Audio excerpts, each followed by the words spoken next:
Well, none of them can hide from the truth, yeah. Children have to go back to the roots, yeah. None of them can hide from the truth, yeah. Children have to go back to the roots. I'm telling you now, the truth. Telling you, yeah, the truth. You have to go back to the roots. Go to the roots.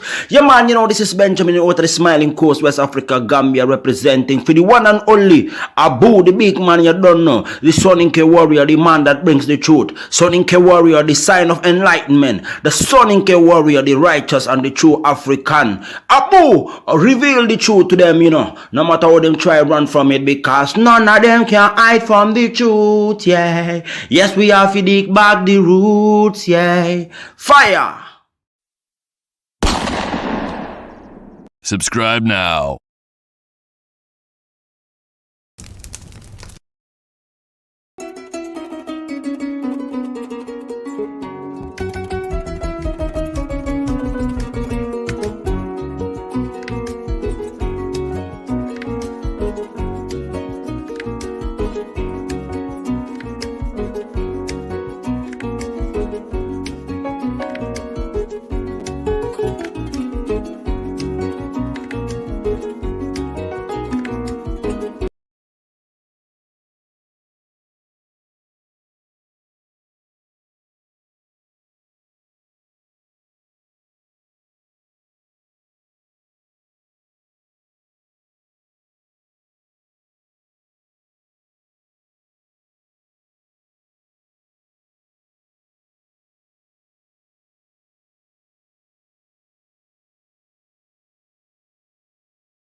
Can you guys hear me?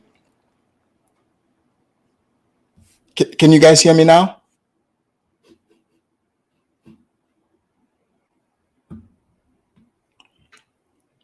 Okay, I'm going to keep talking. Let me know if you can hear me. Ladies and gentlemen, welcome to the Afridamos Report. I want to welcome all of you to today's edition of the Afridamos Report. Ladies and gentlemen, today the topic, as you can see, says Queen owes reparation news. And people are going to ask, why would you, Afridamos, be talking about does the Queen owe reparation?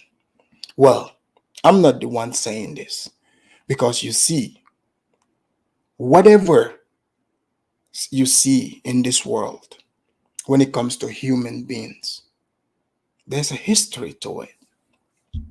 Yes, there's a history to it. Have you ever asked yourself, how come the Queen of England, the royal family, they have so much gold, diamond, all types of gems, but they don't have any of this in the UK. They can't mine these minerals. How did they become wealthy? I know some people are gonna say, why do we have to talk about this? And mostly sometimes it will be Africans or some people who want to deny history, who want to deny facts. And these facts stares dead, you know, it's like in front of us, right in front of all of us. Because the reason why I'm asking this question, I'll tell you. I'm scrolling through social media and I see all these Africans. Most of them, they are Arabized. And today, the things I'm going to talk about, I'm going to change my strategy. Because you see, I've really come to realize that most people that jump into these arguments, who get emotional, they're speaking from a place of ignorance. Because you see, imagine when a slave is fighting to defend his or her slave master. Can you blame that slave? You can't blame that slave, because that slave doesn't know any better. Because that slave thinks that master is the best thing that ever happened to them since sliced bread. And these present day African countries that you are seeing, they are a creation of a long lines of kings, quote unquote, queens, administrators that created these countries you see. Did they create it to uplift the African? You know that's not true. We can argue about advantages or disadvantages, but also when you move somebody completely out of their element, separate them from who they are, you sneak up on them, you cooked up your plans, use divide and conquer, you suck the blood of the people. That's how that wealth was created. The wealth that you Africans today, those of you that change your profiles to that queen, those diamonds you're seeing, well, we have a documentary here that I'm going to break down, because you see, for most people, it's so much easier for them to see. I'm not trying to evoke any type of thinking in you. You will see for yourself. And I don't blame you if you're one of the people who just goes by what majority of the mainstream media, the narrative they are painting for you. They want you to, feel a certain type of way.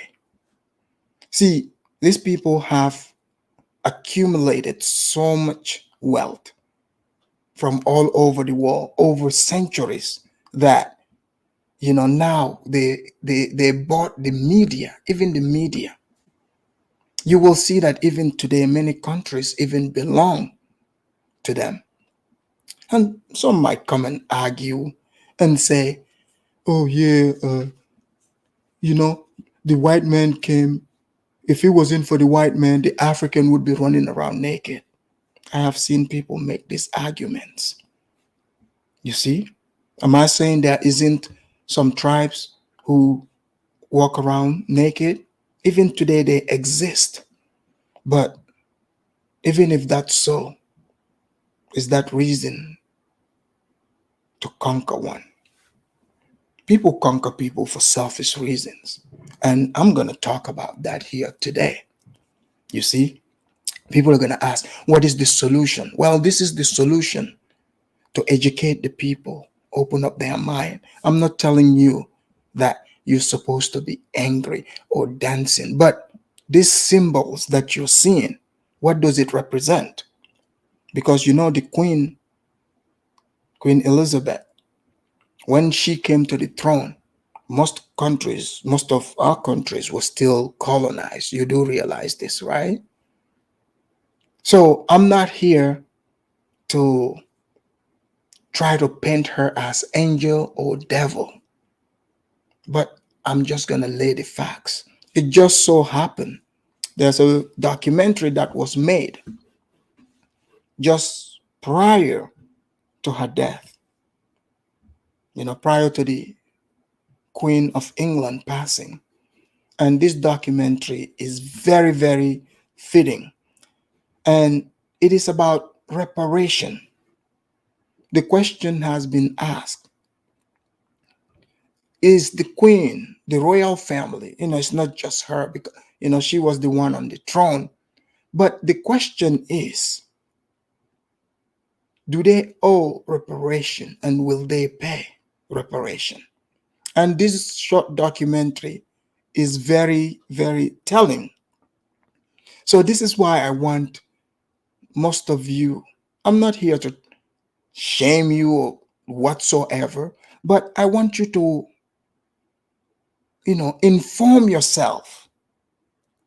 After knowing everything, then you can tell me, you can look in the mirror and go and change your profile, hailing people as heroes who subjugated and pillaged people like you. I know some are not gonna want to hear this, but that is the truth. The truth shall set you free. You know, if you look at it, all these countries that you would say suffered, they are mourning on the television. Like, why is that? That's the question that I want to ask. Is it because of lack of information? Is that what it is? Because, you know, many Africans or blacks are busy, you know, bickering over emotional things versus things that are actually happening in front of us. So a short documentary was made about, does the queen, do they owe reparation? So I'm going to break that video down. Let's kick back and enjoy, because, you know, for some people who are not, who don't like to read, you know, when you put things on screen, that definitely helps quite a lot. But before I get into this, I want to read the statement from a couple of statements I have here from the EFF, Julius Malema.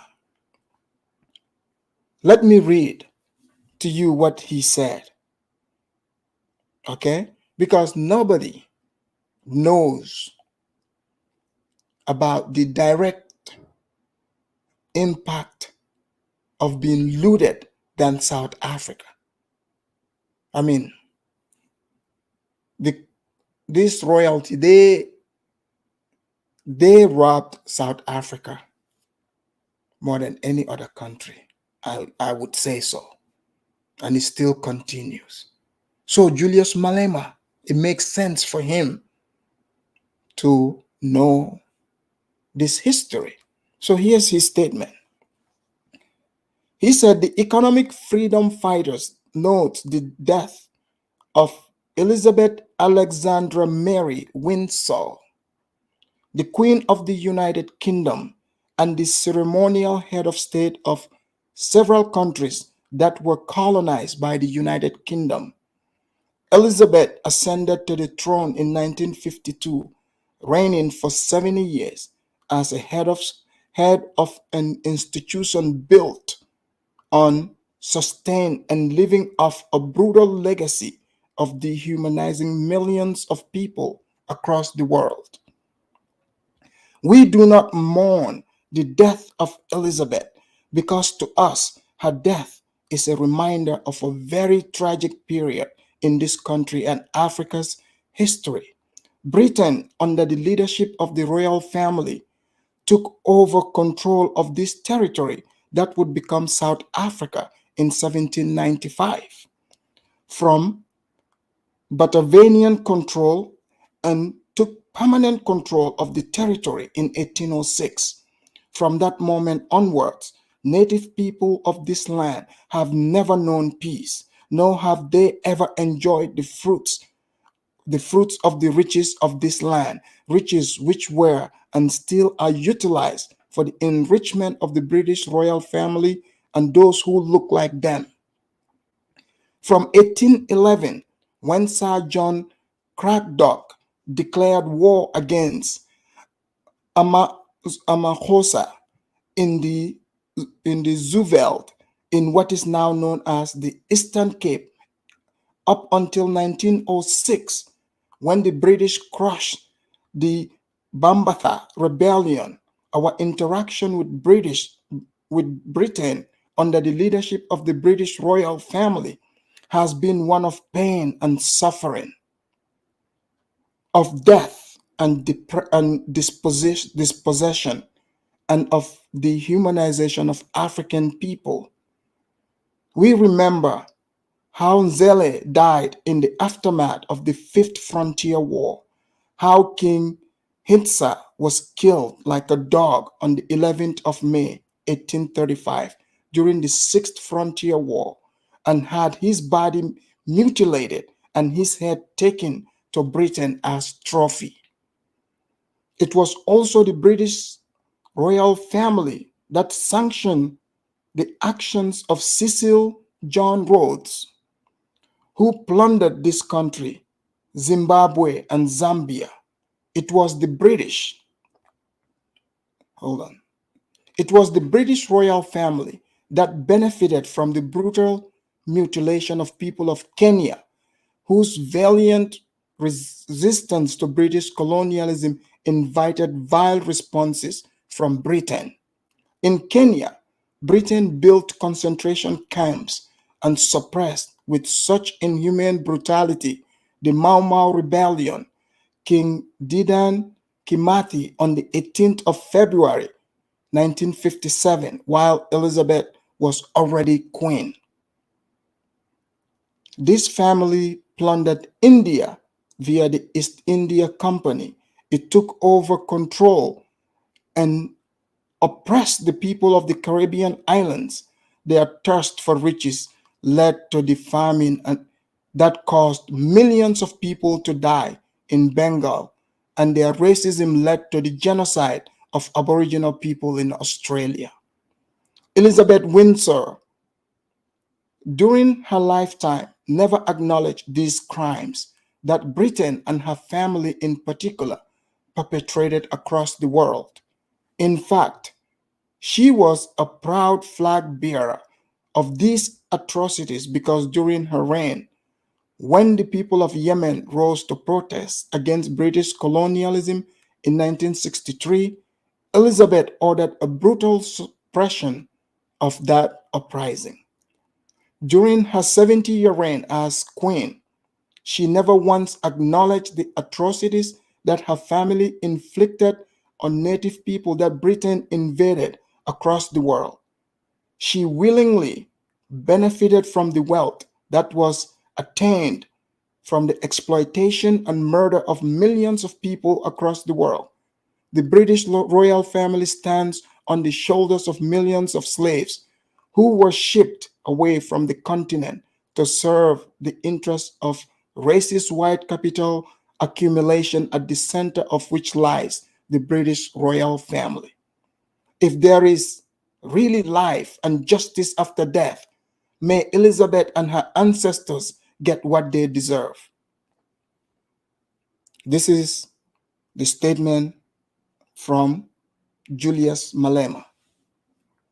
I know some people are going to try to pretend and say, how dare this man say such a thing? But you've heard everything I have outlined here.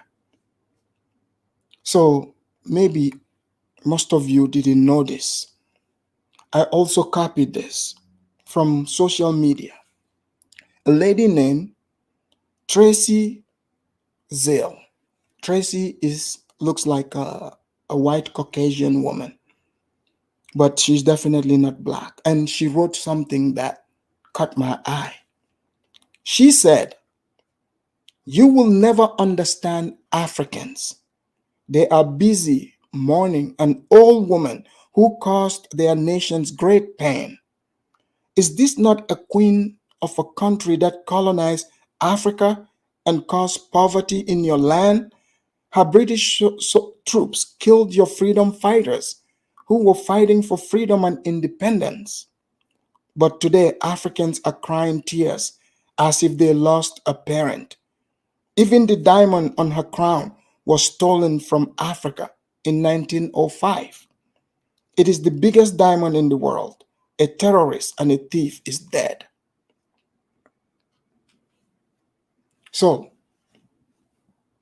people, Julius Malema, what he said, he's on point. What Tracy said, she's on point. But to even broaden this, I have, like I said, a short documentary that was well put together because you see, they wanted to know the British monarch's perspective. Do they feel sorry about slavery? Because you see now, I know why she never apologized. Because if you acknowledge that, that would mean you have to return that wealth. But there are many Africans running around. You see, when I speak of certain things, You have too focused on the ordinary individual. You see, the head honchos, the people that directly benefited from the plundering and sucking the bloods of innocent Africans, many that died. And today, that legacy is passed on to the Africa you see today. This is the truth. This is why there's so much confusion. We're pointing fingers at each other. Who is the corrupt one? Who is the lazy one? Who is the docile one? But in reality, there are people who have benefited from all these things that you hear of. The pain and suffering that you cry of. The people that are running those countries down the drain. Those who trained those people. That's who I'm speaking of. Because you have to remember, some of you have even heard me say, Africa, some of the countries need to be recolonized. The white man left too soon. Because I want to trigger a real thinking at the back of your head. Why is this man saying this? Everything, the institutions they've laid down, maybe eventually some Africans will benefit, but it wasn't put in place to benefit the African. The interaction was to take everything, every wealth they can take from Africa, make the African work to death. The African was the machine before they built the machine. This is why today, when I hear some of you saying the African is lazy, do you not realize before they came up with these machines, they turned the African into machinery. It happened in Africa, in America, in the Caribbeans. And if anybody that doesn't, if you hate that I'm telling these facts, I don't know what to tell you. The people have to wake up and see that when somebody steps their foot on your neck, it distracts you from seeing who you are and what the truth is. It's not about hating, but it's about enlightening the people. This is a new era. You must realize this is a passing of a new era. Now they have the quote unquote King Charles. Are you Africans going to continue to be the subjects praising those who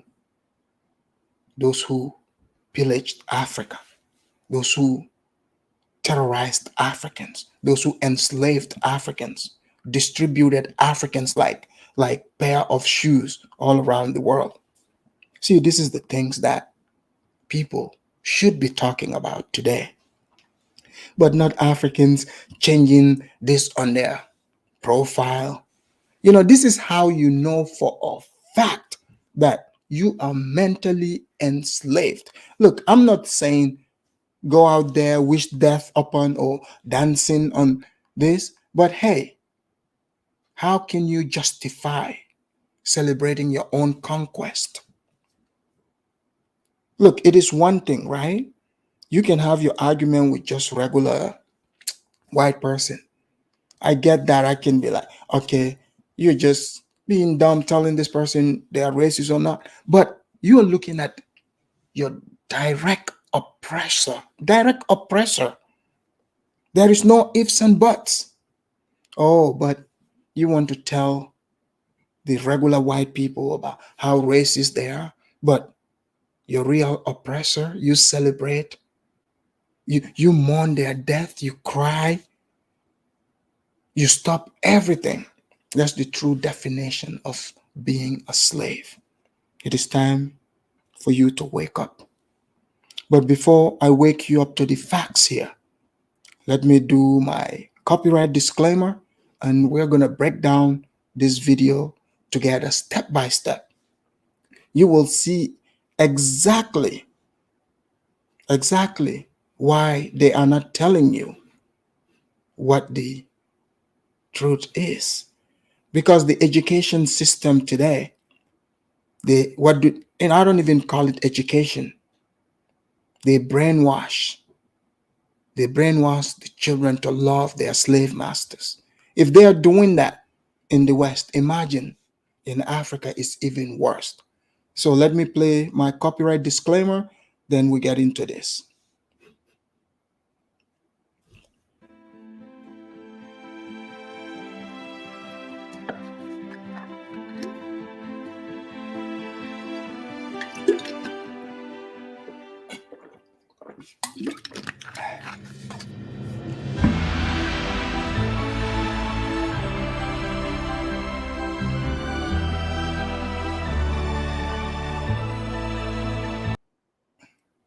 All right. Visionary of Love said, Afridanos, weren't you the one that said Africa still needs to be colonized? Yes, I did address that, and I gave my reason why I said that. But let's focus on this one here. You will see, you would eventually understand why I say certain things. You must know, I am definitely, just read between the lines how I feel about those who colonized Africa, plundered Africa. I don't have to tell you, but if you have common sense, you would definitely know what my feelings are. But here we go. Royal tours are a key part of the job for members of the royal family. They can be full of energy, flag waving and photo opportunities. In recent times though, there have been some awkward moments. And for some, they have been a reminder of the monarchy's difficult imperial past. Slavery was abhorrent, and it should never have happened. As of June 2022, the British Crown was still legally head of state in these 15 countries, all former British colonies or protectorates. But increasingly, there have been calls for the British monarch to be removed as head of state. Ladies and gentlemen, their Royal Highnesses, the Duke and Duchess of Cambridge, have arrived. Please stand.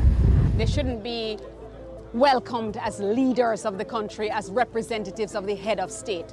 How these two young white people now going to be here saying we are going to kowtow to them and we are going to bend and bow and kneel to them. Those days are done. The monarchy is a relic. In the Caribbean, some people want the... So this is the sentiment of the people. There's different sentiments, but as you can see, there are more and more people waking up to this idea that, look, why should the queen, like a foreign body, be head of state of these countries? Did you guys know that, some of these countries, even today, like in the Caribbean and some other places, the royal family pretty much own them. So this is the point that, people are missing. This is the point that people are missing. The royal family to provide reparations for their role in slavery. So what exactly are the monarchy's links to the slave trade? The royal family's links to slavery began during the reign of Queen Elizabeth I. The crown and the royal family was deeply involved in the slave trade and making money off the slave trade. Charles II granted a charter to the Royal Adventurers originally, and they were then reconstituted as the Royal African Company to deal directly in enslaved Africans and to sell them in the New World, but primarily to the colonies in the Caribbean and mainland North America. This was one of the greatest atrocities in human history. And those who suffered in this atrocity are persons from the region, a lot of persons from the Caribbean region. And that suffering was not only immense. Look, reason why it's important for me to break these down. I was having a conversation with someone, literally, this man, quote unquote, is educated, has PhD, African, right? But with all that, his understanding of the Caribbean countries are, those countries were created because, like, when the slave ship, when they used to bring the slave ships, so the weaker slaves who couldn't make it, pretty much the scrawny ones, he believed those were the ones they went and just dropped them off in Jamaica, Haiti, and these Caribbean countries. I was like, no, that wasn't, those were plantations. They didn't just leave people to die, they walked them to death, but these were actual plantations. So this is why it's important to break these things down from different perspectives. You see, you engage the people who get super emotional, you meet them there, then you slowly walk them to reality. You meet people where they are. Okay, let's continue. It was generational, and a lot of wealth was derived from the suffering. A lot of benefits was derived from the suffering. The brands that were used on the bodies of enslaved people featured the name of monarchs. So, for example, the Duke of York, one of the brands that was used by the Royal African Company with the letters DY, and this was actually instructed to be put onto the bodies of enslaved people. So they are making it very clear that the royal family is involved, that the royal family supports the slave trade, and that actually, because the royal family supports it, this is a good investment. This is a safe investment. This was seen as the way to build an empire, but also as a way to convert Africans to Christianity. That was the... So you guys remember when I was talking about religion the few other week, some of these people started getting upset.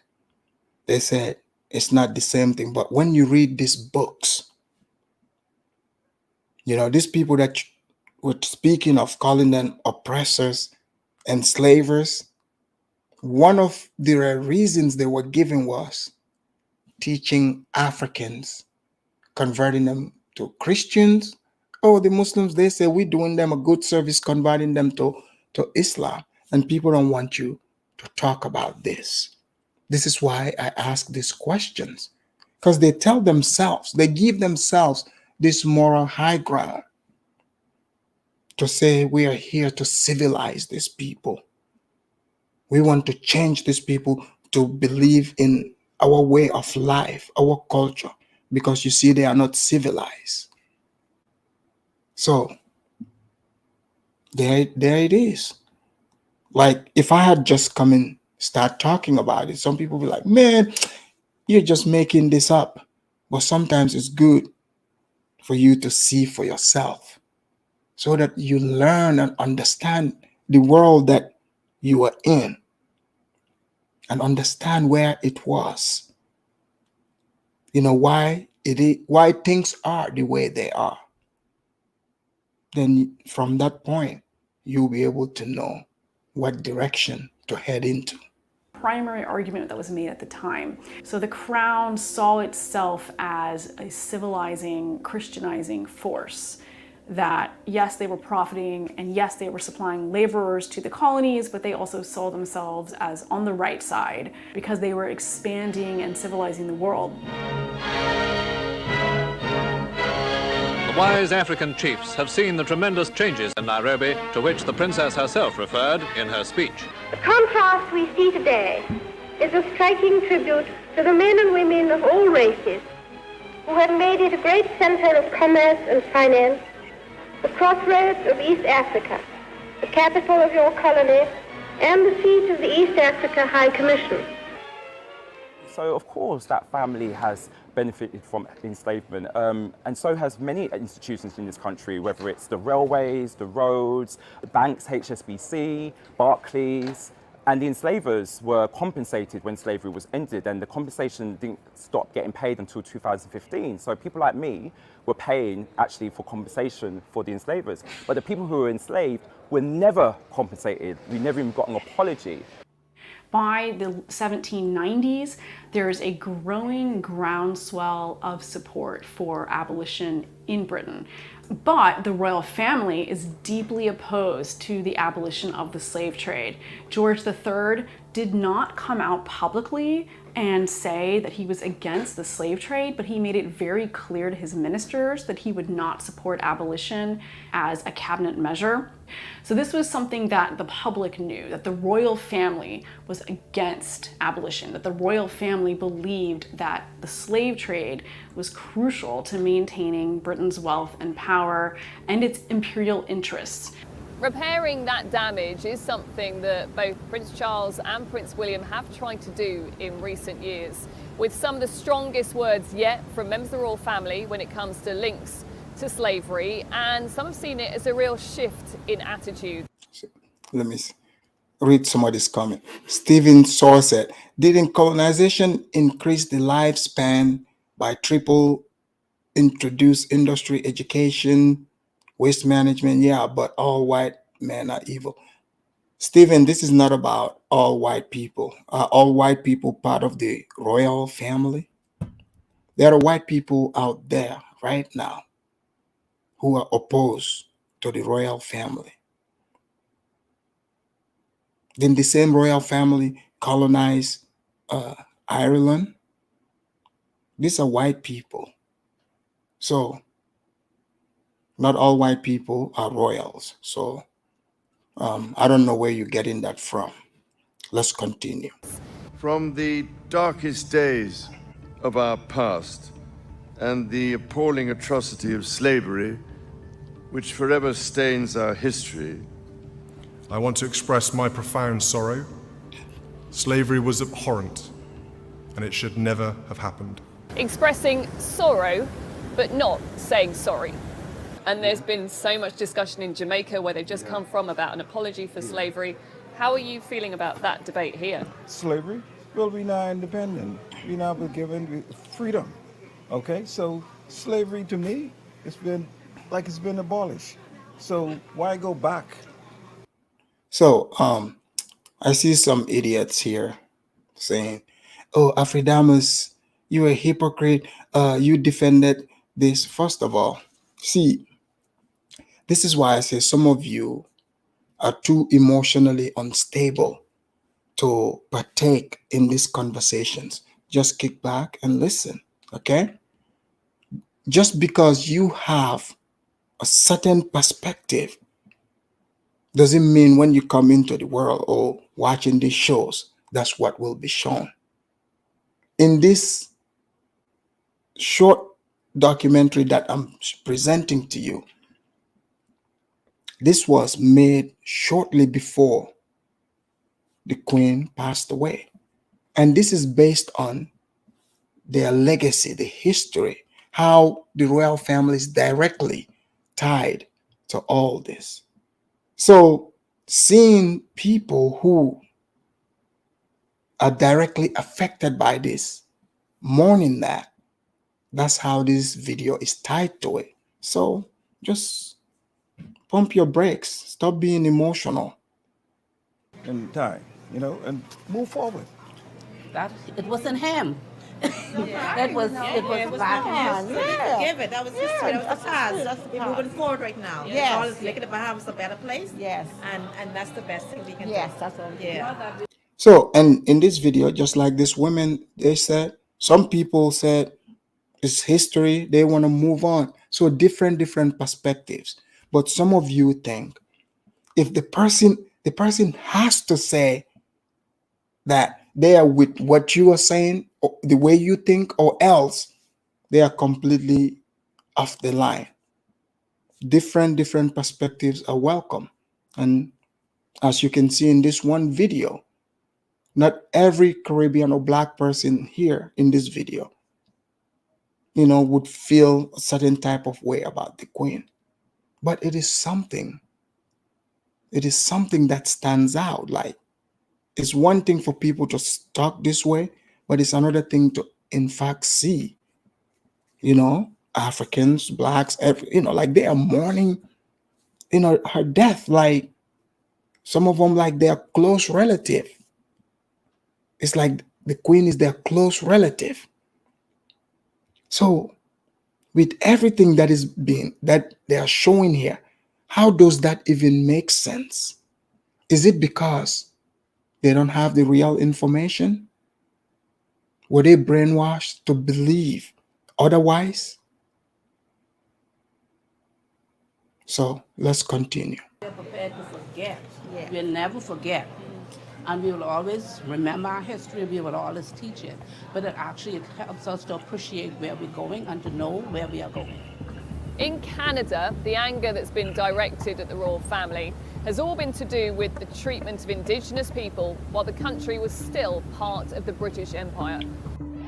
In 2021, statues of both Queen Victoria and Queen Elizabeth II were toppled on Canada Day.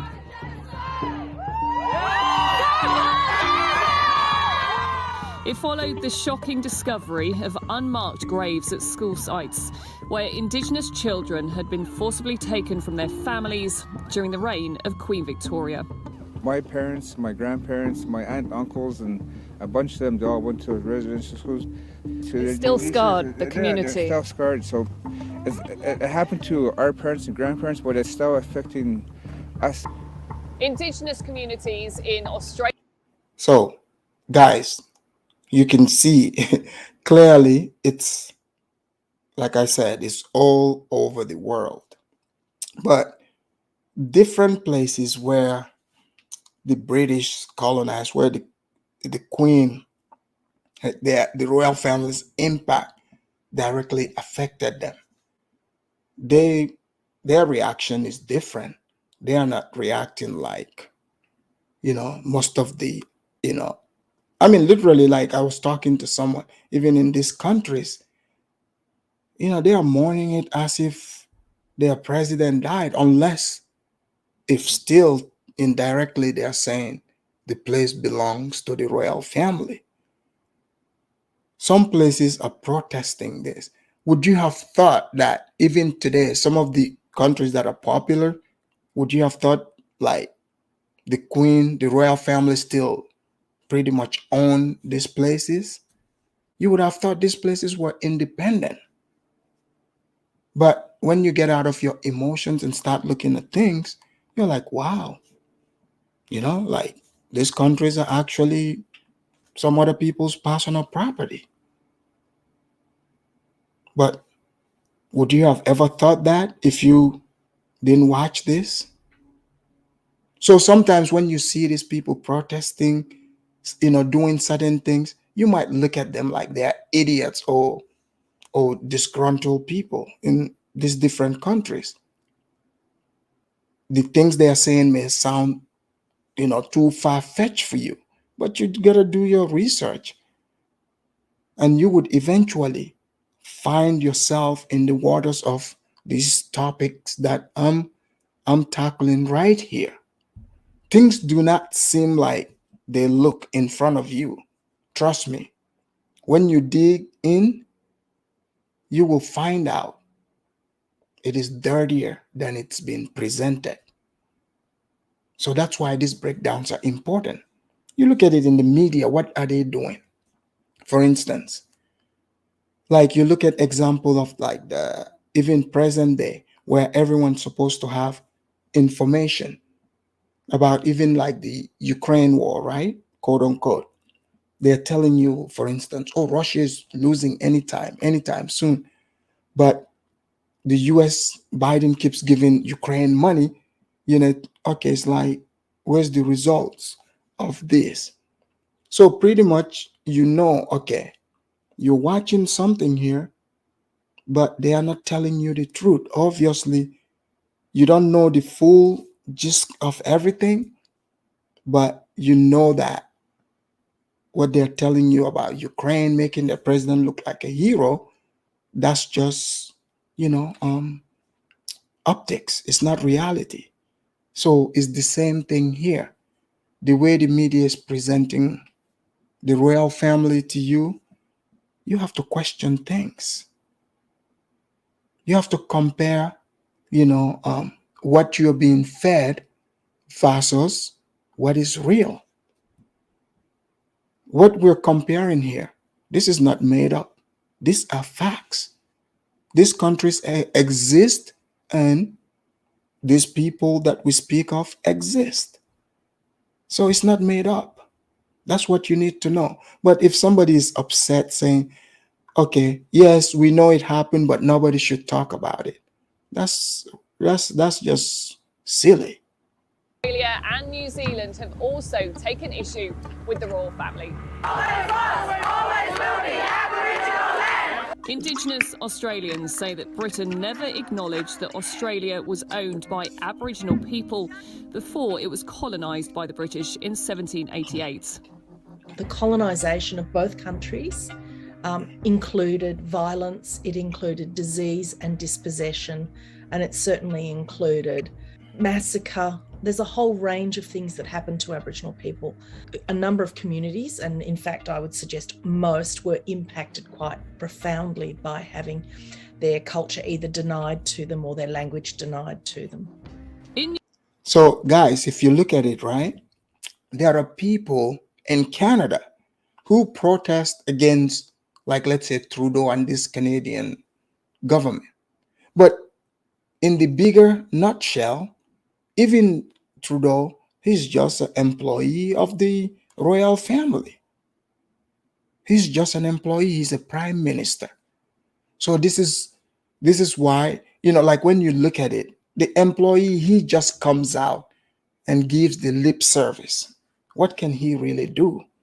That's why Canada, the money, they have the Queen's head on it. They have the Queen's head on the money. So all these things you're seeing, the reason why it looks like these people are pushing harder, because they have to act tough. If not, it looks like they voted them in, but their bosses would remove them. Forthright. And who are those bosses? Well, you guessed, the royal family. In New Zealand, Indigenous people have protested the Treaty of Waitangi, a founding agreement between the British Crown and a number of Maori chiefs. The agreement contained protections and land rights for Maori people that were never honoured. In 1995, the Queen delivered an apology from the British Crown to New Zealand's biggest Maori tribe for the seizure of Maori lands by British colonisers. Kia mau, ina taonga. A'u tuputa. And in 2005, a topless protester wrote, "Get your colonial shame off my breasts," as Prince Charles toured the country. In recent times, the Crown has sought to distance itself from colonialism. Okay, so guys, just look at it, right? Okay. Back in the days, let's say before people had information, right? Fine, these people went around, they conquered the world, they had information that other people don't have. So they're like, okay, now these people are independent, blah, blah, blah. So what you're seeing here in this picture, so yeah, it might not seem like they have full power over England, but when they fly out, they have to present half-naked people. Maybe these people, to them, they're just practicing their culture, but they put this together to hail them as superior. Do you think if these people have the real information and understand themselves, would they be going for this? And you look at it, even the young prince, Prince Charles, the other princes, all those people, they are being groomed, to succeed this line. They are not about to, just stop it and say, okay, you know what, we're sorry. Here is the wealth. No, they are still going to be heads of states over these countries. Maybe before they might use force, but now it's been done mentally. It's been done mentally. Because if you look at it, you take, when you control the person mentally, it is more powerful than putting them in chain. Because when you control them mentally, you can get them to do anything you want. You guys have heard of Mansa Musa, right? They said Mansa Musa was the richest man alive. You see, these people back there in Mali Empire, they had so much gold, so much gold. They collected taxes in gold. They did this, over time until the succession came to Mansa Musa. By the time the throne, came to Mansa Musa, the kingdom, the empire was wealthy because it started with Sunjata, then to Mansa Abubakar, then to Mansa Musa. So they were wealthy. But you see, there was a problem. Mansa Musa was Arabized. They converted him to Islam. Do you know what Mansa Musa did? The amount of wealth that Mansa Musa took on his way on pilgrimage to Mecca, the amount of wealth that he gave to those Arabs there in Saudi Arabia. I mean, up till now, they said they don't think anyone has ever brought that much wealth to Saudi Arabia. Just one man. He brought so much gold. He even brought slaves and gave them away. You see, they didn't take up arms against him, but he believed that that's what, his religion, his hereafter. He was made to believe this. Now today you look at the results. Compare Saudi Arabia and Mali. Just compare that. That's a huge difference. You see? So this is the type of things I'm trying to get you to think about. You can say, yes, I got the wealth, but it's not just having it. It's what you do with it. Can someone brainwash you and make you sell your future? Let's continue. And racial prejudice. May I just say that while I'm here with my husband as a member of the royal family, I want you to know that for me, I am here with you as a mother, as a wife, as a woman of color, and you guys see what they did there?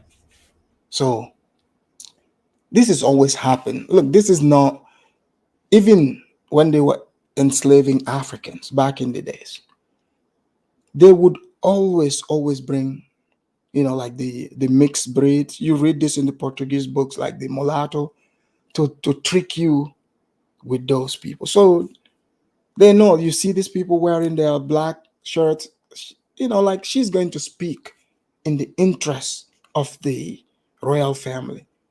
All this stuff you see on TV, they talk about pretending that, there's racism in the royal family. That's just rich people tantrum, okay?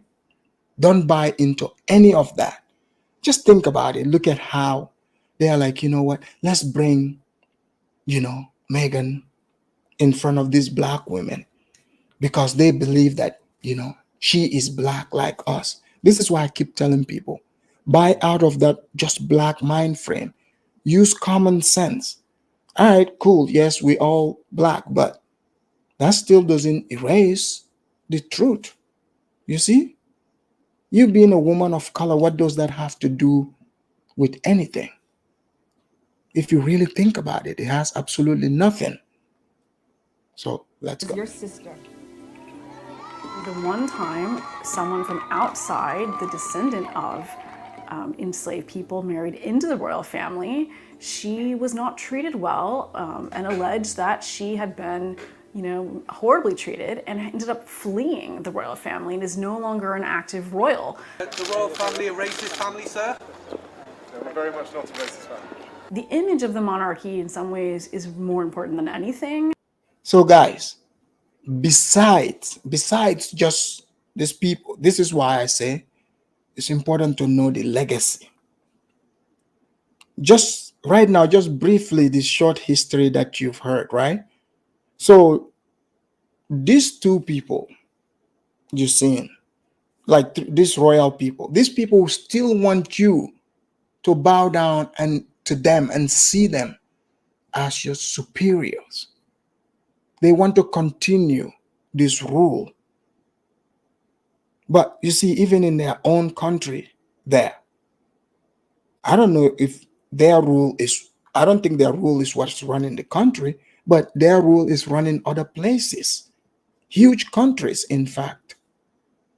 Because if they don't have these territories to rule, why would they have this long line of, successions waiting along? So Megan might come to you and say, I'm colored whatsoever. She's married in the royal family. She would protect the interests of the royal family. Do you think she would protect the interests of you peasants? You peasants, in their mind, is you are just here, to lay down for us to walk all over you. You see? That's what the mindset is. At this point, they realize that so many people are becoming aware. People are becoming aware. So they have to use different tactics. Different tactics. So it's funny how, like, this documentary, this was made just, I believe like a month or so ago. And now the queen have passed on. What is the next chapter? Are the Africans, blacks all over, are going to continue to assume the role of slave and slave master, or they are finally going to wake up and say, look, this history has been going on for far too long. It is time for us. It is time for us to, get off of our knees. Get off of your knees, Be your own man. How can somebody be against that? And by all respects, they have failed, especially recently with the treatment of Meghan Markle, the royal tours, the backlash against the crown.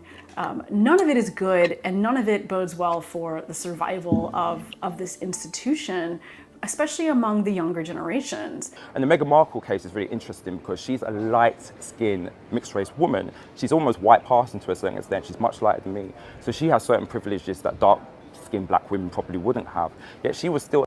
You guys see why I say there's no such thing as light-skinned black person?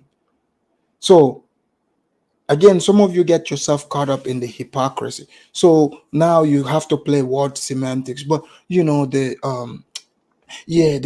she's lighter, so she gets more privilege than the dark. So just, that means she is in a different racial category. This is why when I'm having such conversations, sometimes I hear some people say, for example, right, they would say the North Africans would say to dark-skinned Africans, you're from Africa? And the Africans would get upset. I'm like, look, you might not know. You're the one that is confused about who this person is. This person knows who they are. That's why they refer to you as African and didn't refer to themselves as African. Before you get upset, ask and find out how do they see themselves? Yes, you have white people in South Africa, but they're still white, right? They're still white. So if they tell you, no, I'm not African, you cannot be upset. People run to being upset instead of being curious. Because for you to think the way most people think, you saw it somewhere. Somebody told you these things, to a point where you're not even open to seeing it, from real perspective. Then you find yourself in the situation like this guy here. Now he has to tweak the words. Well, Megan is black, but not my kind of black. That doesn't make sense. And I've seen this many times. Attacked by the mainstream media, by social media trolls, by commentators, by people inside the royal family. So that showed a spotlight on this country that we're not as progressive as we think we are, that we still have an issue with race in this country. And I think a lot of the time we think the race issue is something that's just focused on America, which is why the uprising in 2020, I think, caught a lot of people off guard, because they're like, oh, racism just happens in America, it's just George Floyd. But we never want to look at the racism that actually is taking place in this country. The royals still have a lot of support overseas, but in the wake of the Black Lives Matter movement, there has been a shift. And we could now see countries following in the footsteps of Barbados by removing the British monarch as head of state.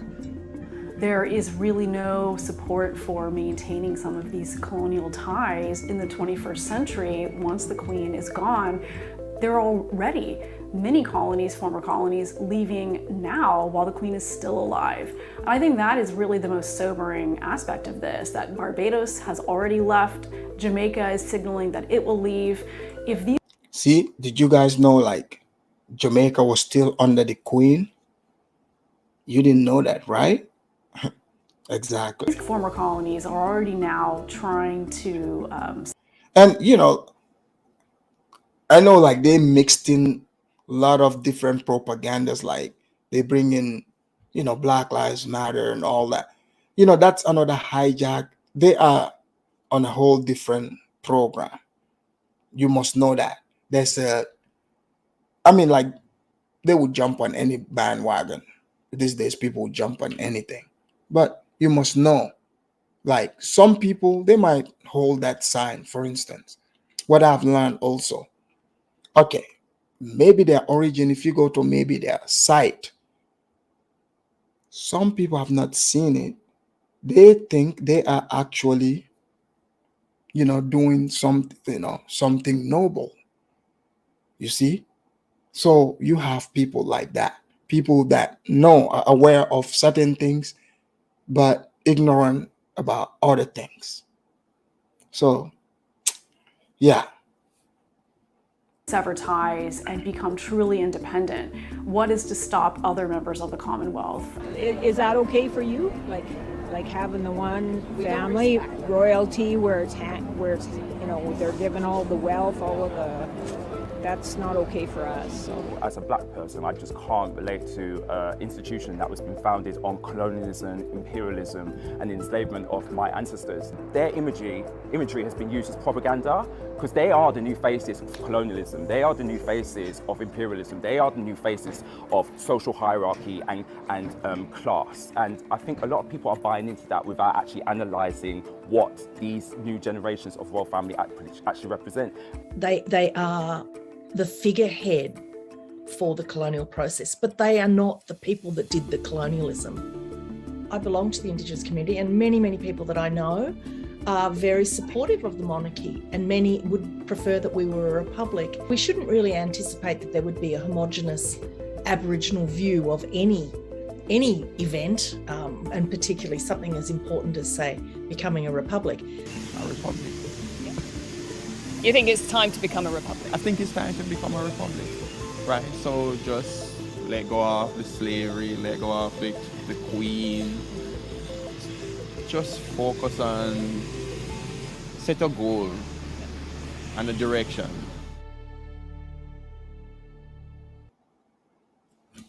There you have it, guys.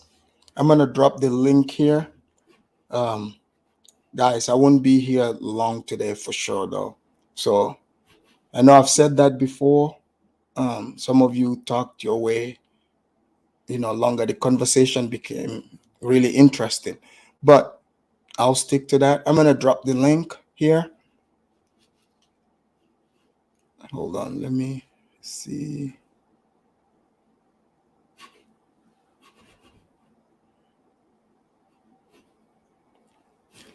Okay, give me a second here. Let me put this link here for you guys.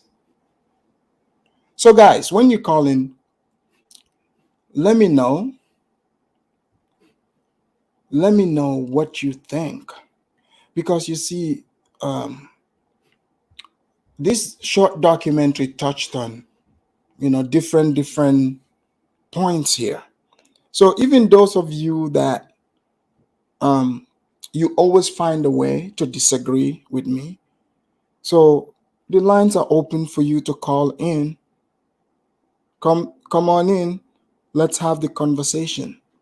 Tell me why you disagree with what I'm saying, or what do you think that I'm pointing out here that you find offensive. And also, if you don't believe that the monarchy, the royal family owes, I mean, I'm not going to speak for the other people, but African countries where they extracted majority of their wealth and they continue to extract, do you think they owe those places some type of reparation? Because this documentary that we watch kind of touched on that as well. So it's not about just the reparation. You can talk about anything. If you believe that the queen, it's better for the queen, the royal family, to continue colonizing these countries. This country should continue being a part of the Commonwealth. If that's what you believe in, please, by all means, come here and express that as well. Or if you think that everything that the documentary has pointed to, which is the oppression, because I saw where one person said the queen has nothing to do with it. But didn't you catch the part where in 1964, at the time, Queen Elizabeth was on the throne? Go read the history. They've taken up arms against, certain freedom fighters. That's under the queen. Zimbabwe, when they became independent, that was just in 1980. South Africa, 1994. Several other places. So all that was under the queen. So this is not just like some distant, like way off time, where how like some people like to come and say, oh, you know what, they would talk about slavery vaguely. Yes, we know like it happened, but the account you, my friend, you are giving, you don't have the full information. Your mind is a bit clouded about it. But that doesn't mean that what you are saying, it doesn't mean what you're saying didn't happen. It's just your information is a bit wobbly. So we have a caller in here. Casual Kenyan, welcome to the show. Casual, can you hear me? Casual, can you hear me? Thank you so much. Can you hear me? Yes. Where are you calling from? Can you hear me? Yes. I'm calling from Sweden. From Sweden. Are Hello. you Swedish or African? Yeah. Oh, you're Kenyan. You said No, casual I'm Kenyan. African. Okay. So Yeah, I'm from Kenya, bro. So are you mourning the passing of the queen? Are you feeling sad right now? How can I, bro? How can I mourn, bro? How can I feel right, bro? No African should be mourning, bro. The death of such, colonizer, such Are you human being. you're far from your? Can you come close to your microphone? Can you hear? Yes. Oh yeah. Hear me now? Can you hear me? Yes. So you are saying Africans Okay, should not mourn. I say no African. Yeah, absolutely should not mourn, bro. You are not real African if you are mourning the death of a queen of any colonizer. It doesn't matter where she's a British or anyone else, bro. You just Africans should have killed this lady before. How many Africans she had killed? Do you know how many Africans she had killed? How can you know how many Africans she had killed? I can't even understand how anyone can mourn the death of the mother of your great it was just 50 years ago when this lady was killing your ancestors, your granddad. She was killing in millions, in hundreds. Did you call here last week as the proud Somali? Yeah. Why'd you change your name? Yes, please. I'm Somali Kenyan. You know, you're Somali no, Kenyan. I Okay. change my name all the time. I'm Somali Kenyan. Oh, okay. Yeah. Well, Yes, there's somebody trying to say you are. We have Somalis. Yeah. They're saying you're Somali, No, but I know like there is Somali Kikuyu, we have Kenyans as well. We have Masai, we have Somali. Yeah. These guys, they don't know anything about Kenya or East Africa. Okay. So you don't. What about this short little documentary where they're asking for the royal family to apologize? You know, the Queen have never apologized for any of this, by the way. No, I think we shouldn't be asking for apologies. You know, we should be trying to lift ourselves up. You know, we should be doing something good. We should be coming back, bro. We should be trying to figure out how can we just get out of the mess we are in now. You just don't go to someone who abused you and tell him to apologize for the abuse he did to you. That's just, you know, you are proving yourself a I agree. A slave, someone who can't do anything for himself. I think this kind, you just, if someone slaps you in the face and he's still not feeling anything bad about it, you just don't go to him and say you have to apologize. You don't ask for that. They should be coming to you and apologizing for it. You don't just go on their own, like apologizing on their own. You're right. And also, you know, have you ever, like, because the questions I'm asking here, have you ever thought about it? How come, like, okay, for instance, like there was a church killing in Nigeria where they killed those people. I mean, it was on the news. I did not see people. It was in Nigeria. But the point is, the Africans didn't show any remorse or feel anything. But why do you think they always celebrate, like, things like this? They would feel attached to the Queen. I think I have to be honest here. I think some Africans, they are inborn slaves. They just have to be slaves. The Chinese people, you have seen them. They are just real slaves. The Chinese people, everybody who knows the tradition in China. You know, these people.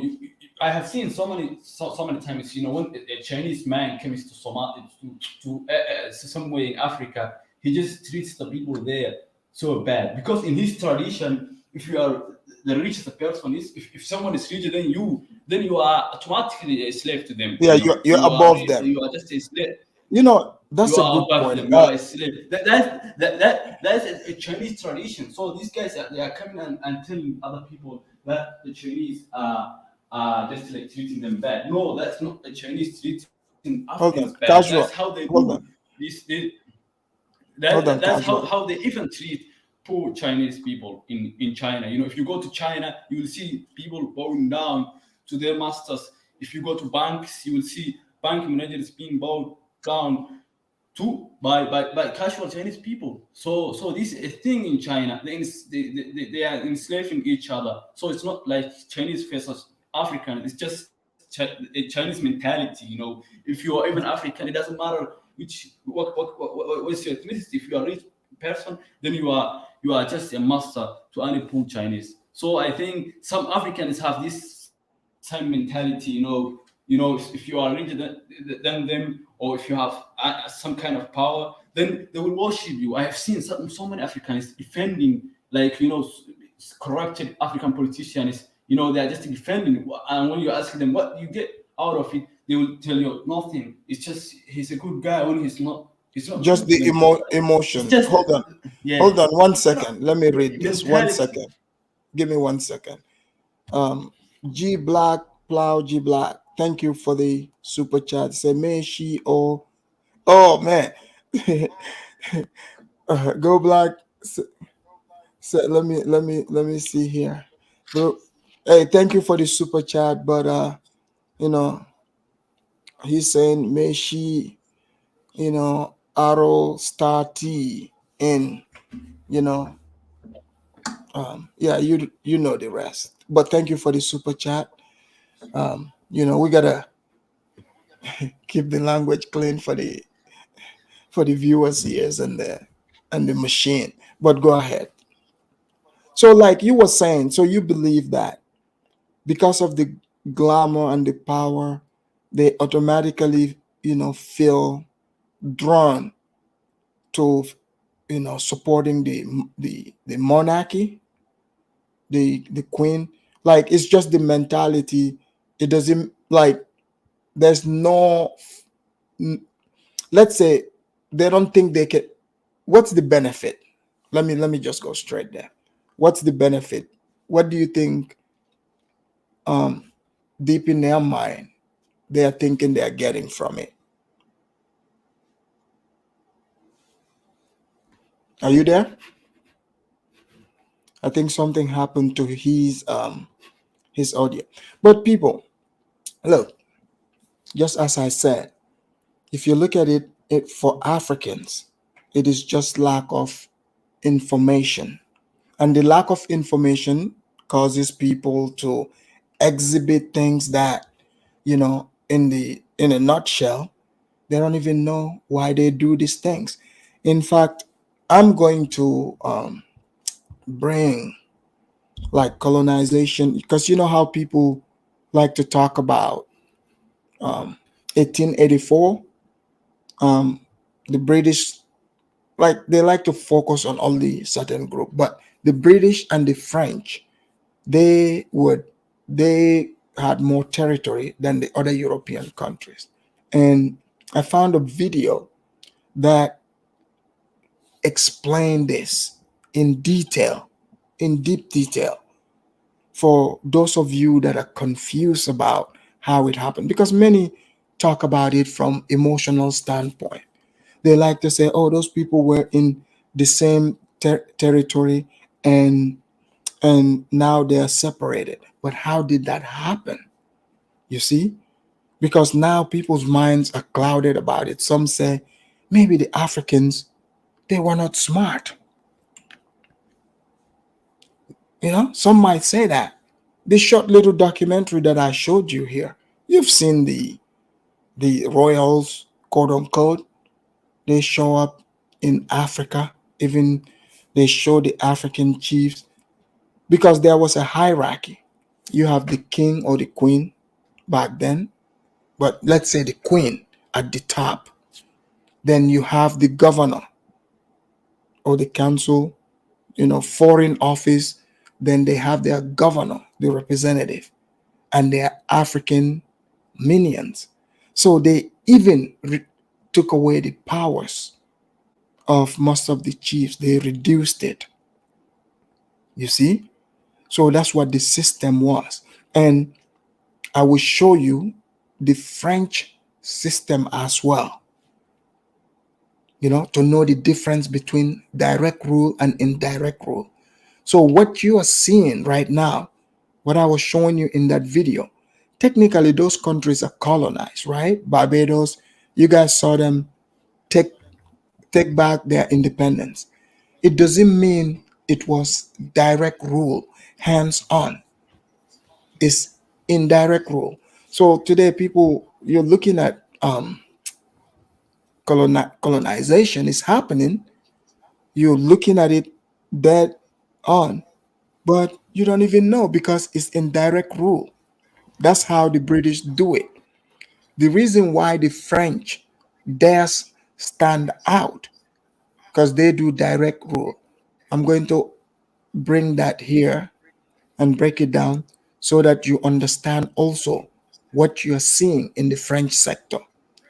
Because I've even seen some French speaking Africans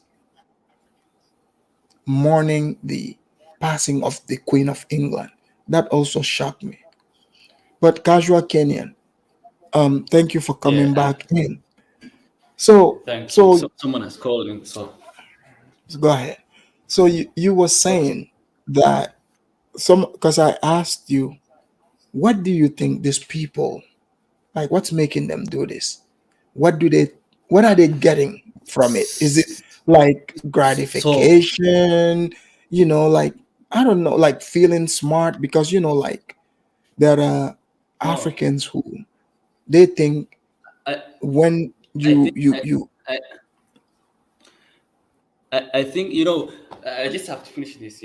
So when a Chinese man, a Chinese person, it doesn't matter a woman or a man. So when they come to Africa and they see these poor people, they are expecting them yeah, they are expecting to be seen as masters.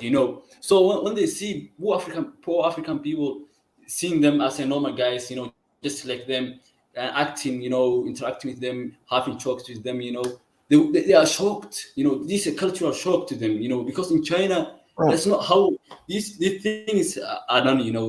If someone is richer than you, is upper class than you, then you have to bow down to them. You have to see them as masters.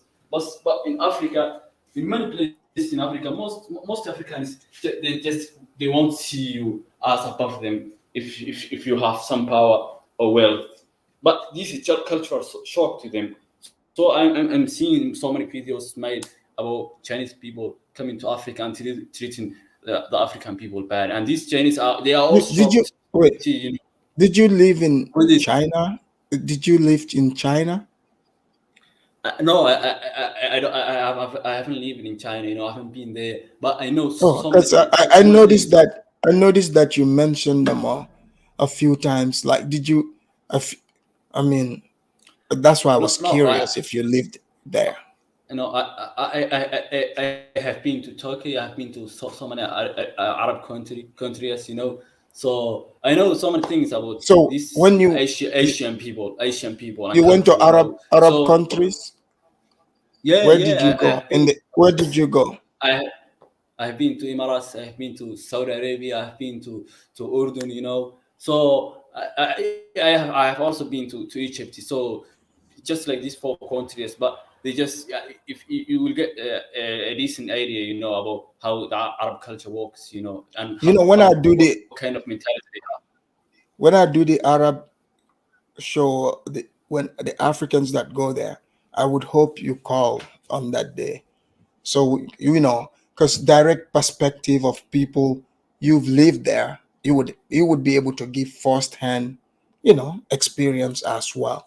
But thank you so much, for your perspective.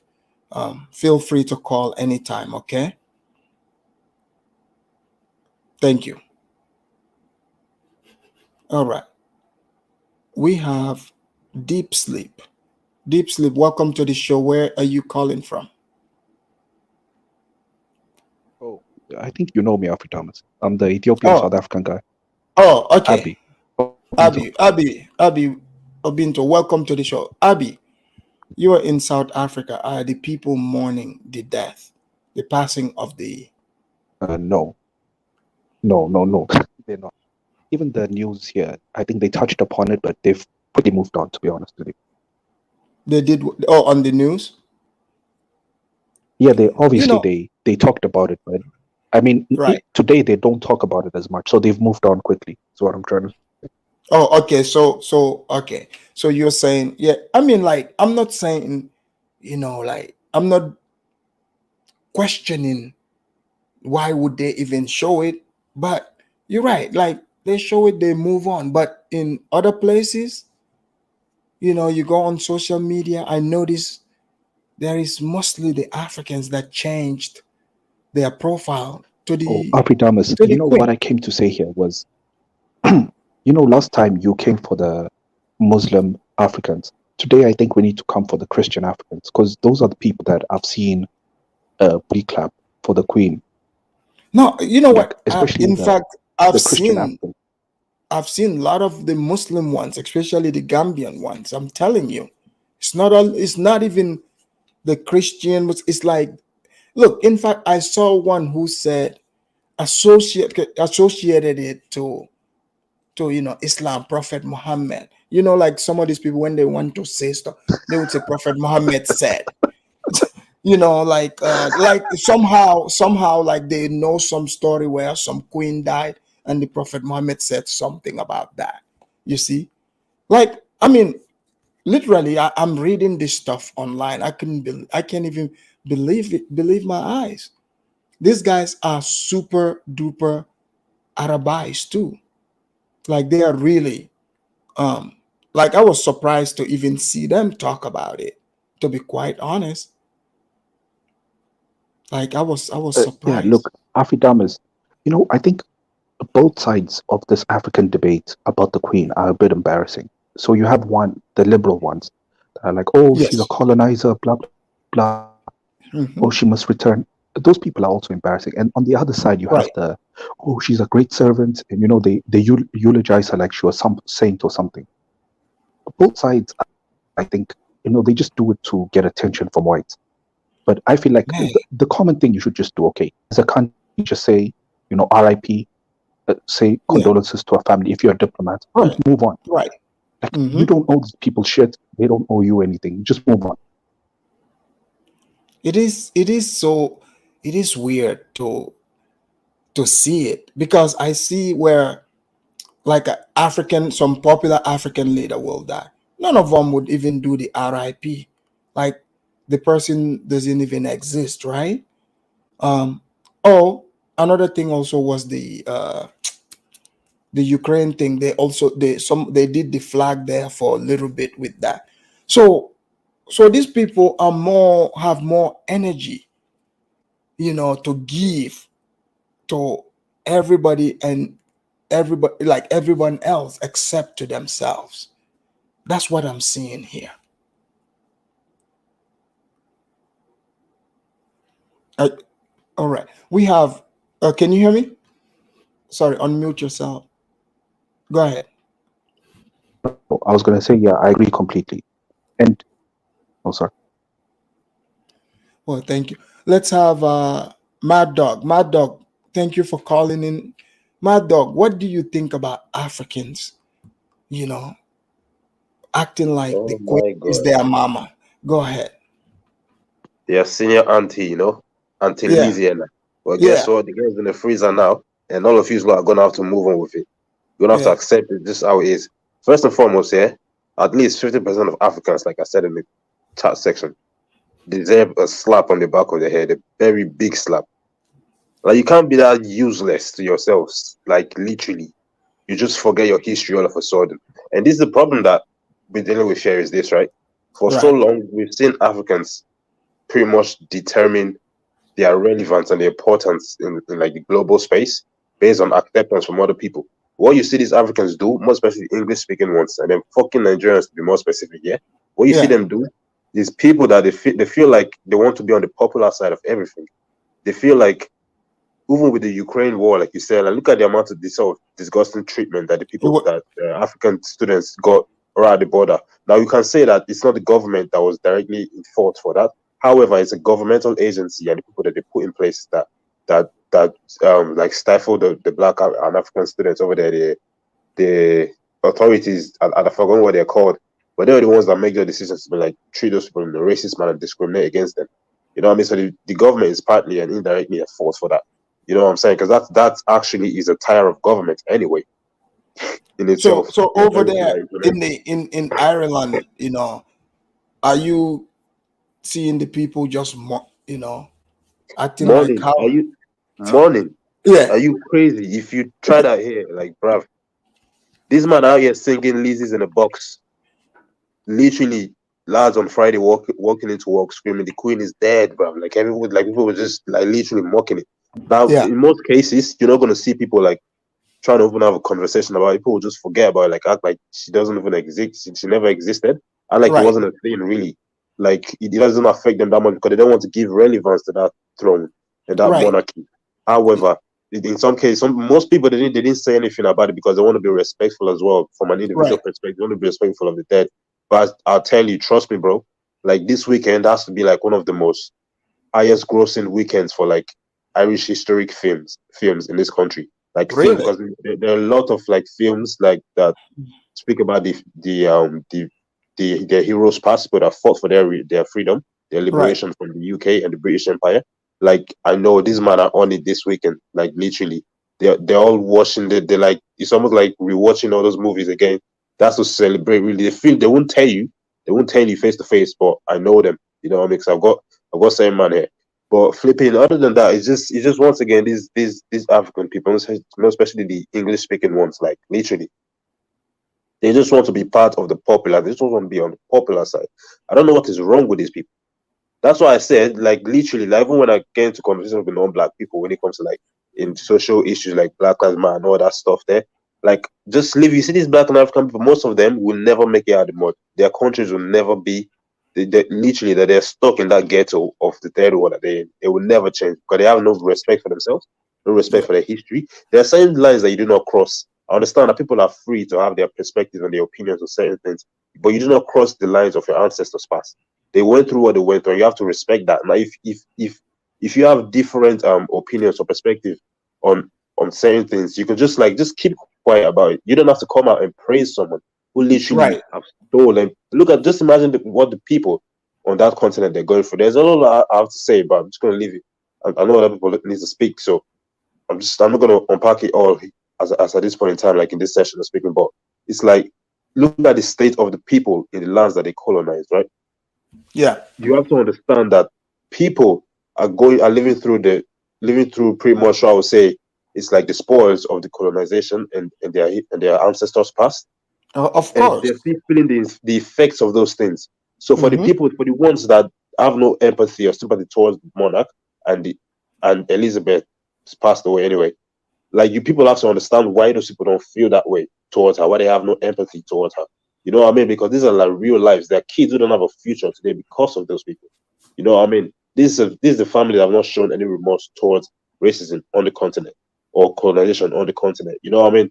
So it's one of those things where like you just have to respect yourself about it. Like you know how stupid you look. Like the whole of the world is watching you after. You can't tell me that these people are colonizing for they have had their countries and your people living in the spoils of colonization where up to the point where you're a third world up until this day, then you still celebrate that throne as much as you do. The whole world is watching that. You guys look Mad fucking Dog. stupid. Mad Dog, let me ask you this. Because this is like on the, some people might say this is only like social media, but even on the ground, they're playing this on TVs, like national TVs in these countries. So it's not only like a social media thing. Not at all. Like, not at all.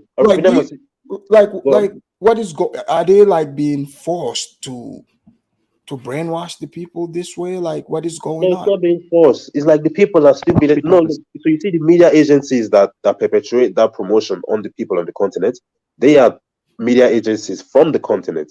Right. Once again, it's that same idea, that mentality of this is the popular thing, so therefore let's play into it. This is the popular thing, so let's just play into it. That's what you have there. It's not Britain forcing anyone. Like you said, it's a mental slavery at this point in time. That Britain don't even have to do anything anymore. Like you yourself, you're just playing to it your own self. You know what I mean? That is the main problem. That you got people that don't, like, literally people that destroyed your motherland. Like, are you serious, bruv? Are you damn serious? And these people are so low lives. Like, there's a Nigerian on Instagram, right? Reno Mockery is his name. He says something. This is how low life Nigerians are, right? What did he say? English speaking Africans in general. He made a statement when she passed away. Say, so he made a stupid statement. I didn't really read the whole thing because he makes long statements as hell, like long captions on Instagram, right? But there was a woman that then replied to his post via his comment section saying, after everything, pretty much this talking points, like after everything she's done on the continent, based on the legacy she's left on the continent, I feel no empathy towards her, and such, and actually wish death on her anyway. Like even when she was there, she was like, Well, you don't have to wish celebrate her death.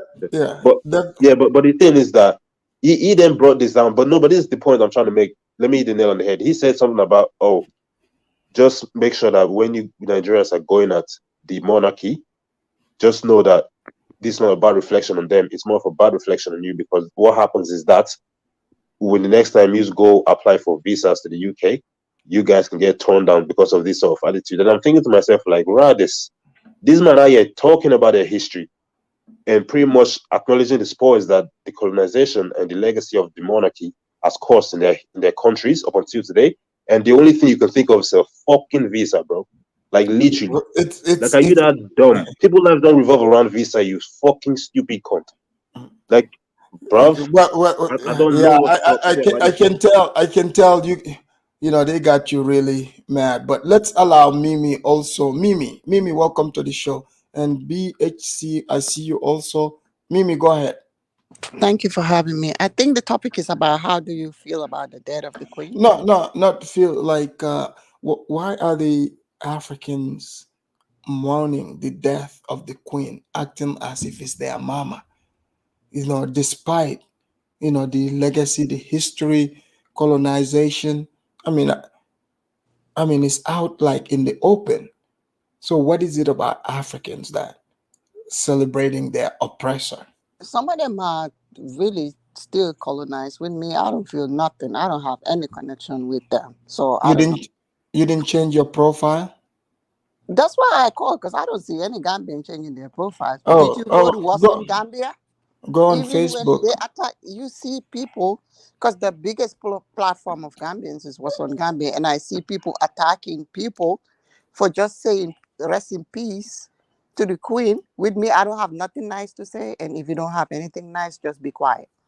That's how I see it. No, on So Facebook there's plenty in Gambia. They're showing this on the TV. that's how they feel. They're all mourning, just like they celebrated, Meghan Markle's marriage.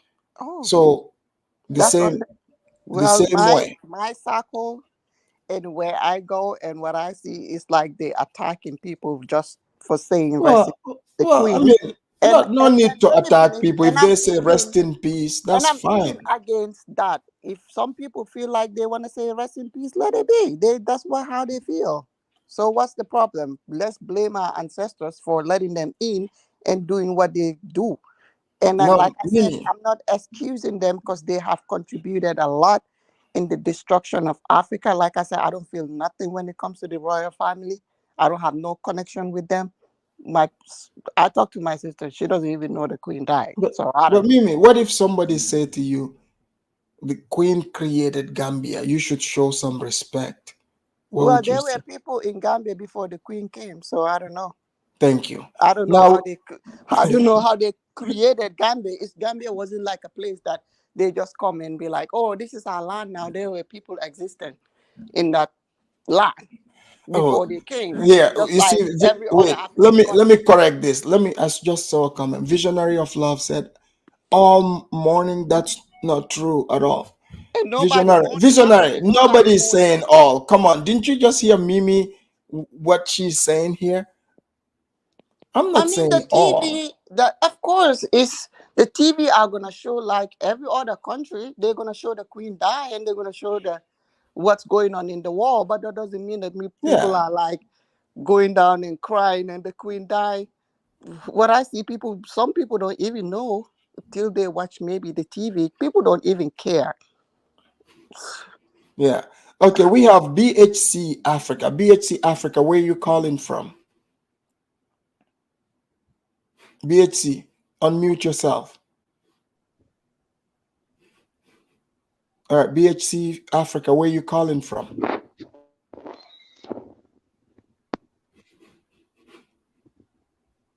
BHC, can you hear me? Speak up, speak up. I'm not hearing anything. Can you hear me? BHC, go out and come back in. We can't hear you. BHC calling from Gambia. I got that Mandinka connection. Oh, Hey, man, big guy right BHC, now, man. BHC, close your camera. Close the camera so you can. Can you hear me? All right. My man's calling from a different dimension. Yeah. Call back. Calling from Call the back. second dimension of Stranger Things. Call back in. I don't know what's Yeah, going on look, with his thing. Go Africanus, ahead. when Yeah, it you were comes to gonna. this whole the Yeah. Queen State convo, Kenya needs to be named and shamed. The Kenyan elites, these people are a disgrace to the people that fought and died to earn their freedom from the British colony. These people have a 3 or I think 4 day mourning where they're flying their flag at half mast for the Queen's death.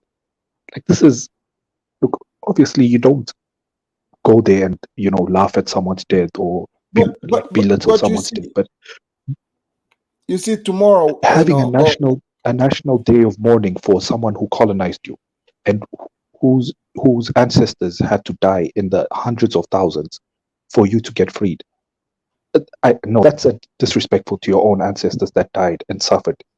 I can't, Before this, I was even pro Ethiopia joining the EAC, but after seeing these Kenyans do this, man, I don't want to be I don't want my country to be associated with these cons. Deep sleep. What you are saying here, right? Most people, I don't think they even put those connection together. You're right. Like, okay, so you're pretty much what you're highlighting. These people, they are celebrating, people that their own ancestors fought against. So they are saying their ancestors were wrong. So their ancestors, it was good that they got conquered. If you think about it deeply, that's what it is. Yeah, exactly. And what that does is that you then cannot uphold the what they call the legacies of your ancestors if there were any success. And even if that's not the case, it means that you therefore cannot even complain about the past of your ancestors, the wars that they lost, the tribulations that they went through. You can't even complain about those. But every day, like we want to talk about Black Lives Matter and all that shit. Like the problems that we're facing are not one. Like it's not like it's one dimensional. Like it's just there are no particulars. So you know what I mean? Right. Like we face different problems. I understand the politicians in our countries are very corrupt. It's one of the points that Instagram guy brought up, right, in his post. He says, how does this have to do with the monarchy and the passing of Queen Elizabeth or the throne of England, which is the monarchy, but anyway.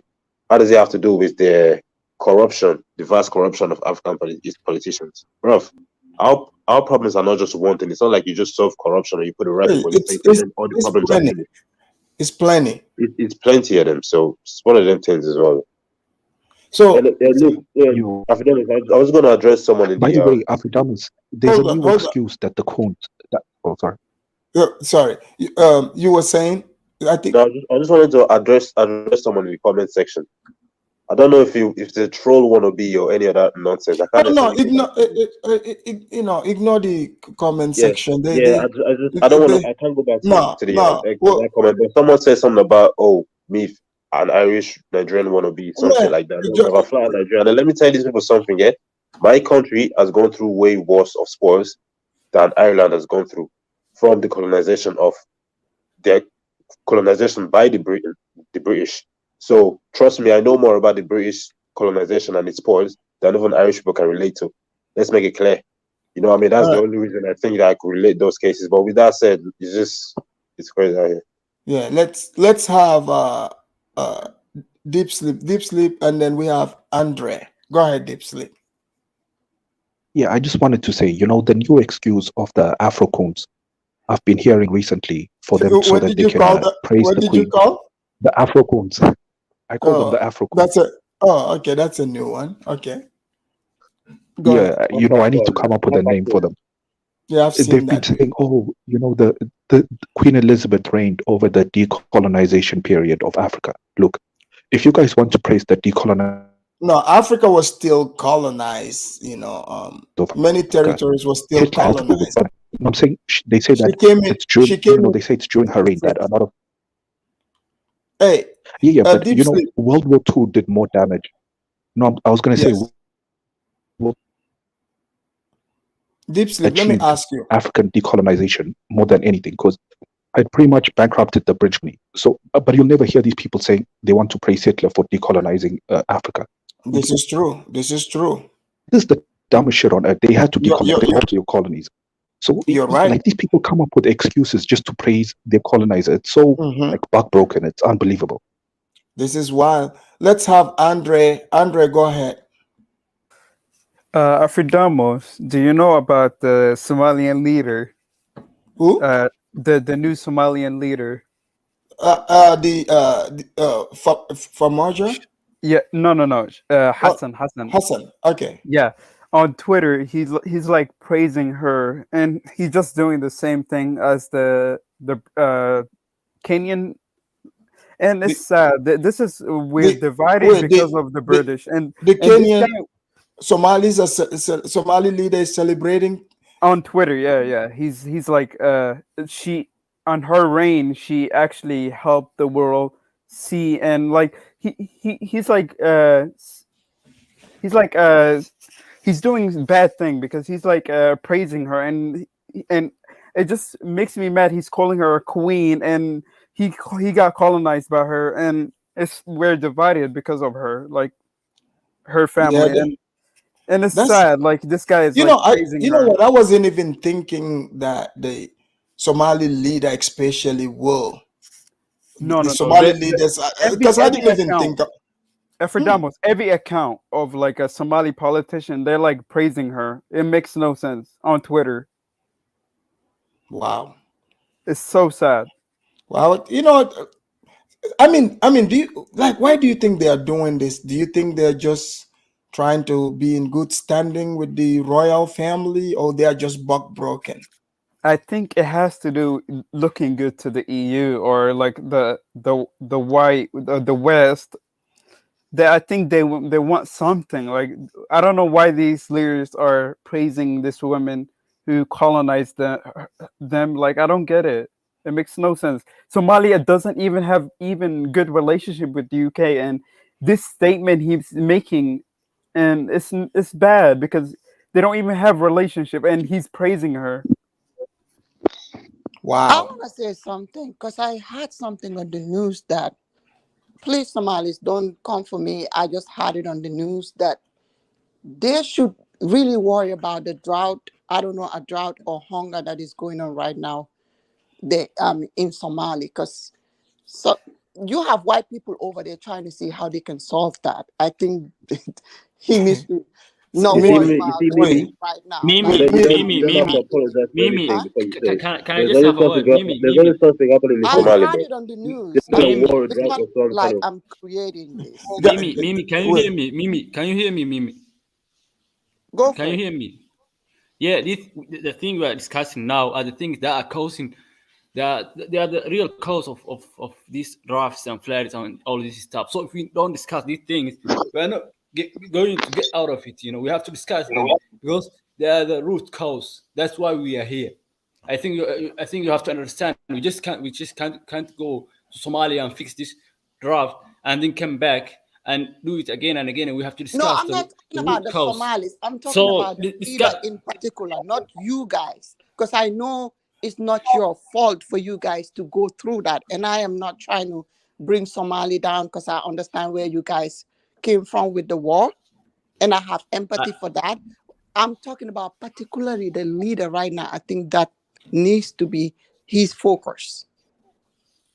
That's all. It's not. Let me explain to you. It's not the major cities. The major cities are actually doing good. It's like the inside of the Somali, the bigger land of where Somali people live. It's like very desert and it's very dry. But the cities they doing good there. Yeah, I know the cities are not going through that, but it's like maybe the rural areas and and those people have a lifestyle of moving. Hold on, guys. Hold on, guys. Let's allow guys.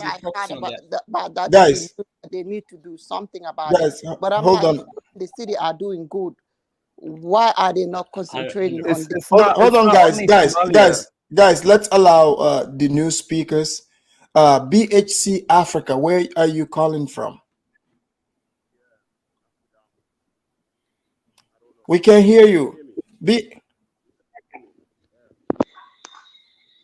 BHC, are you Yeah, there? can you hear me? Okay, Yeah. much better. Where are you calling from, BHC? Oh, I'm calling from the Caribbean. Caribbean. Where in the Caribbean Caribbean? islands. Big up You the know, Caribbean. Boom, boom, boom, islands boom, called boom. Saint Kitts and Nevis. St. Kitts and Nevis. Thank you for joining us. Yeah. Do you As you think can, African people, Black people, should be mourning the passing of the Queen? no, but what I think the problem is colonization, man. You know, a lot of these black countries would have been colonized, like St. Kitts and Nevis would have been colonized for hundreds of years. Yeah. The Queen is the head of state still. You know, So the Queen, I so think it's gonna be King Charles now. yeah. So they pledge allegiance. What happens whenever a government minister stays into office? They pledge allegiance to the Queen and her heirs and successors. Sorry, can you speak up? Your mic is messing up again. Yeah. Okay, very good. Oh, you can Go hear ahead. me? Yeah, I'm on. Yeah, now it's good. Go ahead. Yeah. Whenever a government minister down here in the Caribbean pledge allegiance after election victory, they pledge allegiance to the Queen. Okay. So technically, the Queen is the head of state. Yeah. The Queen owns the land. Yeah, but we don't see or hear anything from her. The government runs everything, but they still has the Queen as the head of state. But the government controls everything on the island. So it's like the indirect rule. Like I was describing, like the indirect. So in your island, are they mourning the Queen's death over there? 50-50. 50-50. Like, yeah. You have half of the population like kind of not really mourning it, but condolences and all of that stuff. And then the other half is like saying they're not mourning because of colonization and they need reparations now and stuff like that. That's good to know. Different perspective. And now let's go to South Africa. We have Josie Gold. Josie Gold, go ahead. Yeah, greetings, Afrodamas. Greetings to everyone in the panel and in the chat. Greetings to you. Greetings. In my country specifically, there isn't any mourning like that I'm picking up. Like, no one's talking about. The only people that have come up with like crazy statements are some government officials. I didn't like some of these statements, but that's about it. But one thing I did Malema notice. statement? Well, he was more harsh, but they well, were. I read it in the beginning here. You know, I mean, but he stated facts. Okay, this is the only time where I agree with him, but I'm not talking about his statement. I'm talking about other statements from other government officials. They're a bit more softer, more diplomatic. And of course, on Twitter, a lot of South Africans responded asking him, which South Africans are you talking about? You don't feel anything. Oh, so really? That's what a lot of South Africans had that response. And another thing that I didn't like personally is that some South Africans think that in my country that when they act angry or like say stuff like, you know, to hell with the Queen, or they need to give us our stuff back, like that $400 million diamond on her crown. I think some of them think that they sound tough or strong, but they actually it's a sign of weakness. It's a sign of deep weakness. It shows that you can't do anything. And I think some of them just need to stop that. I think it's just South Africans, I think for me, South Africans should just focus on building the country. It's a huge weakness, like to putting out your chest and screaming. I wish they would stop that. But as far so as pretty much you're saying stop being angry and showing it and be logical and understand the world you live in. Yes. Thank you. That's all I wanted to say. Yeah. Can I say something, Afrodamas, to Jude? Jude, hold on. Let's allow James Bond to speak real quick, and you can talk to Jude. Yeah, how you guys doing on the actual podcast? You guys all right? I like Thank this you, James podcast. Bond. Where you calling from? I'm calling from Somalia. Somalia. Thank you. You said yeah. You're welcome on this show. I want to. So, what do you think about what you're hearing here? Should Africans or Black be mourning the passing of the Queen? And those who are doing it, what do you think their reason is? I think some of them should be mourning, of course, because you have, for example, the guy that was here from America, that was talking about the highest tower in Mogadishu is 8 foot tall, and he's got towers. It's like, your mentality hasn't changed. So you're talking about towers, and like that's the last thing you should be talking about. Oh, you were talking about last week? Yeah, last week. African, I have told you, bro. Some Africans they deserve to be slaves, to be enslaved. They're just inborn slaves. Why are you being racist? Why are you being racist? James Bond. What country are you from? Who? The guy that said I'm from Somalia. I'm he's from Somalia, like you. He's not from Somalia. He's Ethiopian. I can tell. Speak Somali then. Speak Somali. Okay. Tell him to speak Somali if he's from Somalia. He's a liar. Casual. Now you gotta speak Somali. We have Somali on the channel here. Sometimes I say no other language but English, but the Somali come on here and is calling you to the table.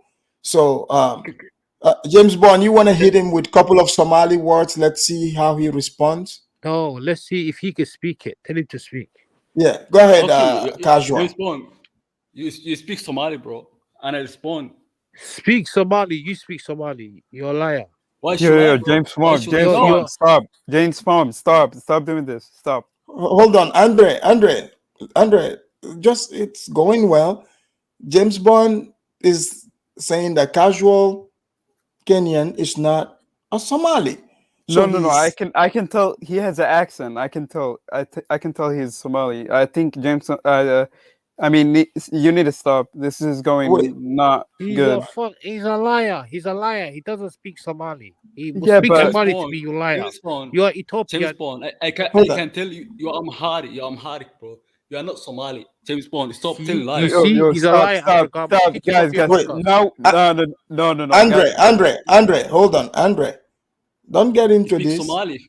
Let's Can I just. say It's okay. something and Hold on, guys. I'll let you guys. Guys, hold on. This is just gonna be quick. I don't want anybody to jump into this, please. Casual Kenyan, you're Somali, right? Yes, I am. Do you speak Somali? Yeah, I do speak Somali. Okay. James Bond, are you Somali? Tell him to speak Somali to me. Wait. I'm getting there. James Bond, you speak Somali, right? Yes. When someone speaks Somali, you understand Somali well. Yes. All right.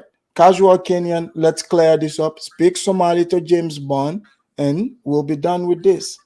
Go ahead. Tell him in Somali, Afridamo's show is the best show. Go ahead. Afridamo's, can you get him to speak Somali and I will respond? No. Okay, tell him Afridamo's show is the best show in Mogadishu. Go ahead.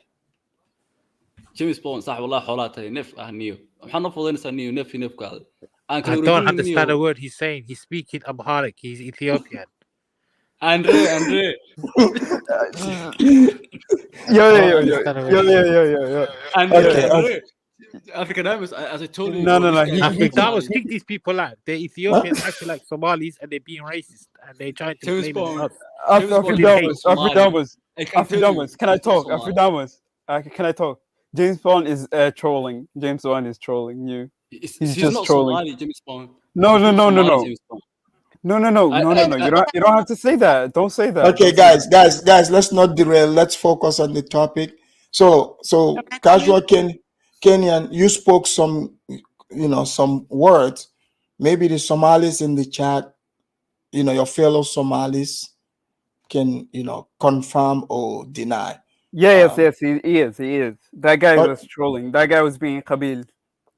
Okay, Mimi, go ahead. Mimi, go ahead. Let's focus on the topic here, I guys. want to Sorry. make this very clear to Jude on the chat, talking about we have to thank the British to give us a country, Gambia. First of all, Gambia was part of Senegal.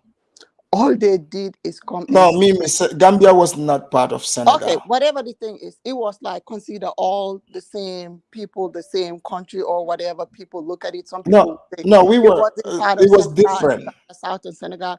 But I just want to say this: what happened is at least when they were gone, we were not killing each other. Who's gonna speak English? Who's gonna speak French?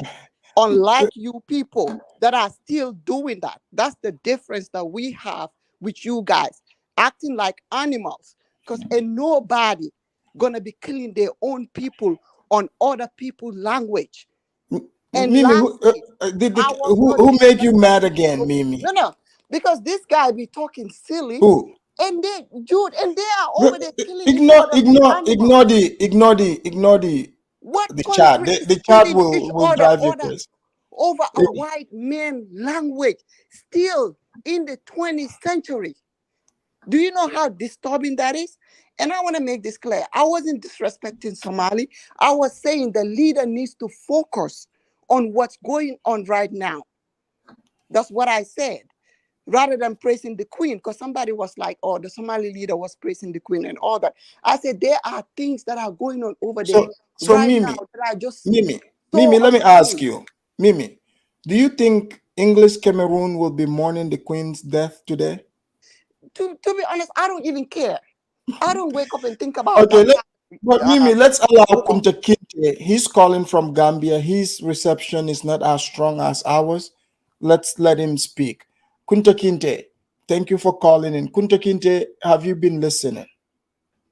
Yes, I have been following, not all the way, because Kunta where I Kinte, am. Yes, are can you you hear me? guys? Yes, are you guys in Gambia mourning the death of the Queen of England, the passing of the Queen? Are you guys? There are Gambians who are acting like this is their grandma or mama that died. Not everybody is mourning about the death of the Queen. No, not everybody. Some are, because based on the fact that I think they're on the wrong side of the history. Like they are not exposed to a lot of history behind the atrocities that had happened or that has been committed by the royal family. So these are the people who are too comfortable in their space or to ignore certain realities and join in the people who will mourn in the death of the Queen. But to be honest, it's not a hype over here. It's definitely not a hype. Is it on TV? How's the regular national TVs? Well, the regular national TVs, one can say QTV, as known as the considered as the populous TV now. I watched the TV and I saw them featuring what is it called, the death of the Queen, and interviewing other people who are saying they're mourning about it. But this is like international broadcast, like they had to tune into other countries that are actually mourning about the Queen, based on the fact that the Gambian president have joined in the Commonwealth. But as we all know, our president is different from the Gambian population. You understand? Because a country is run in a standard of awareness where you have the head of state, the administration of the head of state, and the population. You and I, the way we think is different from the administration of the government, how they think. And it's also different from the kind of president we have. So at some point, we will experience a conflict of awareness between the community, between the Gambian people, the administration, and the president. So Kemet Kunta, let me ask you this. So as far as, would you say overall the people, even the ones that are into it, do you think it's just for entertainment purposes? Is there any meaning behind it? Just for like an scapegoat, because a country that is partly benefiting from the Commonwealth indirectly, which we, the community, are not seeing any benefit of it, will always play the game along. Politics rule the game of interest at the end of the day, but the reality remains to be the reality. If there was a time whereby information technology or this mobile phone I'm using were not in existence, I mean, if I was living in an analog days, yes, I may join in the queue to mourn the Queen because there's no information. But thanks to brothers like you and many other people who have traveled and make use of their travel to research, visit museums, interact. So the integration experience that have been generated from our brothers abroad was shared through us, through telephone, when we even sit, so people learn. And sometimes when I talk to you or other people, I feel like, look, what the hell was I even wasting my time in school for? How come that I didn't know much about these things?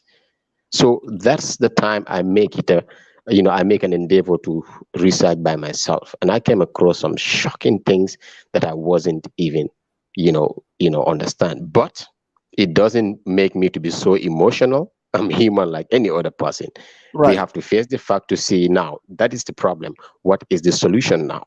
The solution is we Africans have hands and brains and everything. We can do it. We have to focus on ourselves a lot more. You understand? Thank you so much. Thank you so much, Kemet Kuntas. Thank you too for getting me onto this show. I'm still listening. Hotep, I'm enjoying the conversation. It's my first time coming in. Thank you. It's a great show. Thank you. Mamizi, thank you. Mamizi, you would come after Kemet Kuntas straight from Gambia. But Supergirl said, shout out to the people hate watching in the clouds. Afridamus appreciates you too. Thank you so much, Supergirl, for the super chat. So we have Mamizi. Mamizi, thank you for calling into the Afridamus report. Mamizi, what do you think about the Africans that think they are mourning the passing of the Queen, knowing the history? Do you think they are doing it out of ignorance, or they just don't love themselves? What do you think is it? Well, already thank you for having me on your channel. Hey, Mimi. Mimi and Mamizi, the two best friends on YouTube here. I have nothing against her. Honestly speaking, I already said it. Okay. She's from Cameroon, Go ahead, Mamizi. All right. So, yeah, to answer your question, Afridamus report. Afridamus. That's right. Afridamus. Are you flying, Mamiza?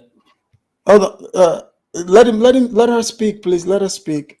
You can ask her later. Well, I mean, it's not surprising when it comes to the average African on the continent.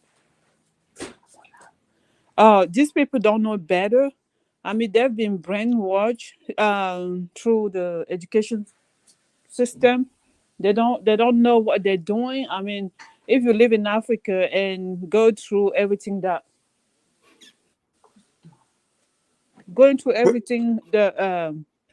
well, sorry, my son was distracting me anyway. Oh, hold on. But anyway. Sam Seals, thank you for the super chat. He said, Afridamus, this is for the cake soap. Hey, thank you.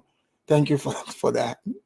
Sam Seals again. When you grow up in Africa, right, you are shaped, you are programmed, okay, to behave and view the world in certain way, which is like worshipping our colonizer, because our leaders have signed a kind of like agreement with them to keep us ignorant and keep the colonization going on a different form today. So I really don't blame the but Mamizi, I hear what you're saying, but a lot of this is even from the people who are in the diaspora. Like, you would think they should know better. I mean, they have access to information. Okay, if you haven't had deep history class, how are you supposed to know about yourself? Because everything should have started when we were at home. That's where our history should have been taught to us profoundly, like in detail. Because even when you come here, it depends. When we come here, how is our lifestyle? We go to work, we come home to sleep, and then we start the same thing tomorrow. That's the life we live. We're not here Well, that's why necessary. you watch the Afridamus report so you can be enlightened. Don't even make me start on you, okay, Afidemus? You know that, right? Don't even make me start on you, because some people watching you are gonna be even like dumber. You understand? You always Really? give half of the truth, Afidemus. That's my issue with you. You always you have a kind of like an agenda, kind of depending on your mood of the day. Sometimes you're very What is realistic. my Sometimes, agenda? oh my God, like you are very unstable. Like I don't even know, really. It just depends on your day, the mood, the topic, the how you feel about the topic on that day. But you are also very knowledgeable. But I don't feel like you being very rational, especially when you have your friend, your white friend over here. You are so biased. I'm But looking at you like, what do you are you have kidding against me? white people? Like, it seems like you have issue with a white person No, calling. I don't. I have But issue with nobody. how But am I I have biased? How am I biased? no, I don't have any problem with anyone. But I just like want to focus on my people first. I have no problem with anyone. Yeah, Seriously. but you see, you didn't say anything. You said I'm so biased, especially when my white Yes, it friend. looks like he has a But big there's effect a lot on of you. people. What's the effect? The same effect that we're talking about here. Like that's something that is so subtle. You have to be very But knowledgeable Mamizi, to notice that. don't you When think, that guy is on your panel, I mean the vibe changes right like, away. how? You So wait. accommodate him, you pamper him, you want everything to go his way. His opinion is so valuable. He's protected. You don't See want a white guy. anybody to You go see a white guy. against. Is that a So white guy? A white guy. so Mamizi, all the people that are on this show right now, like you, am I not pampering you? Am I not Oh no, you protecting you? don't. If someone Huh? starts saying something that you don't like over here, you're gonna redirect the conversation very quick. Very quick. You're gonna Like, justify, you're gonna what? Wait. rationalize to bring it to where you want it to be. But anyway, just to talk about this subject, I have to go to work. So even a lot You're of us funny. in Go ahead. diaspora are ignorant. Typical Africans, they're ignorant person. It's not their fault. That's something we've been conditioned to behave, to view the world this way. You have to get out of your way. Like you're very knowledgeable when it comes to history. You have done that work yourself. You agree with me, right? Nobody taught. It wasn't taught to you in school. They No. make sure they make their business to hide away from us because they're scared of us, kind of like wanting to take our revenge on them. They don't want that because it's going to be very bad. Imagine the majority of people in Gambia become enlightened when it comes on come to their past. I mean, it's going to be anger all over. I mean, like it's going to be very bad. They're going to start claiming this, claiming that. They're not going to tolerate certain stuff that we tolerate all the time. We were appeased. We were robbed, raped, all the atrocity that they did, and then after that they come back with this very nice face of angel and say, "Oh, let's forgive," but nobody's ready to give us back what we were. So Mamizi, are you gonna change your profile to the Queen's picture? Oh no, what you talking about? What queen? I don't know her. She has to stop giving back the thing that they stole from No, the Africa. Queen, she owns half of Cameroon. Yeah, of everywhere. Don't you see her palace? Don't Hold see on, her? hold on. Wait, Everything is Mamizi, hold on. gold and diamond. Wait. We have to allow KBM to talk. One second. Academics, can I just say But, something? wait, Oh, sir, KBM. a white man is in the house. We have to Oh allow my the white God, man the to vibe talk. is gonna change right now. Welcome, Okay. KBM. How you doing, mommy? How you doing, mommy? I'm Mamazy, doing right? wonderful. Okay. Well, I just wanted to clarify a couple things that you said, and a little time has gone past. So the things that you said to Afrodamus is actually not true. It's kind of like Kifaro was saying. He knows what white people are thinking just by, general purpose of what it is that they're thinking. He tried to do that with me, and he had no idea what I was thinking at the time when it came to Kifaru that. is from Cameroon too. Somehow Cameroonians have this superpower to know to read minds. Go ahead. But no, I know you think he's like worshiping white people or me in particular, or changing the vibe when I'm on here.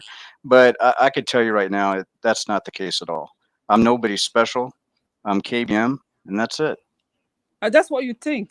You don't know the effect. Wait. That's what I think. So, you know what I think?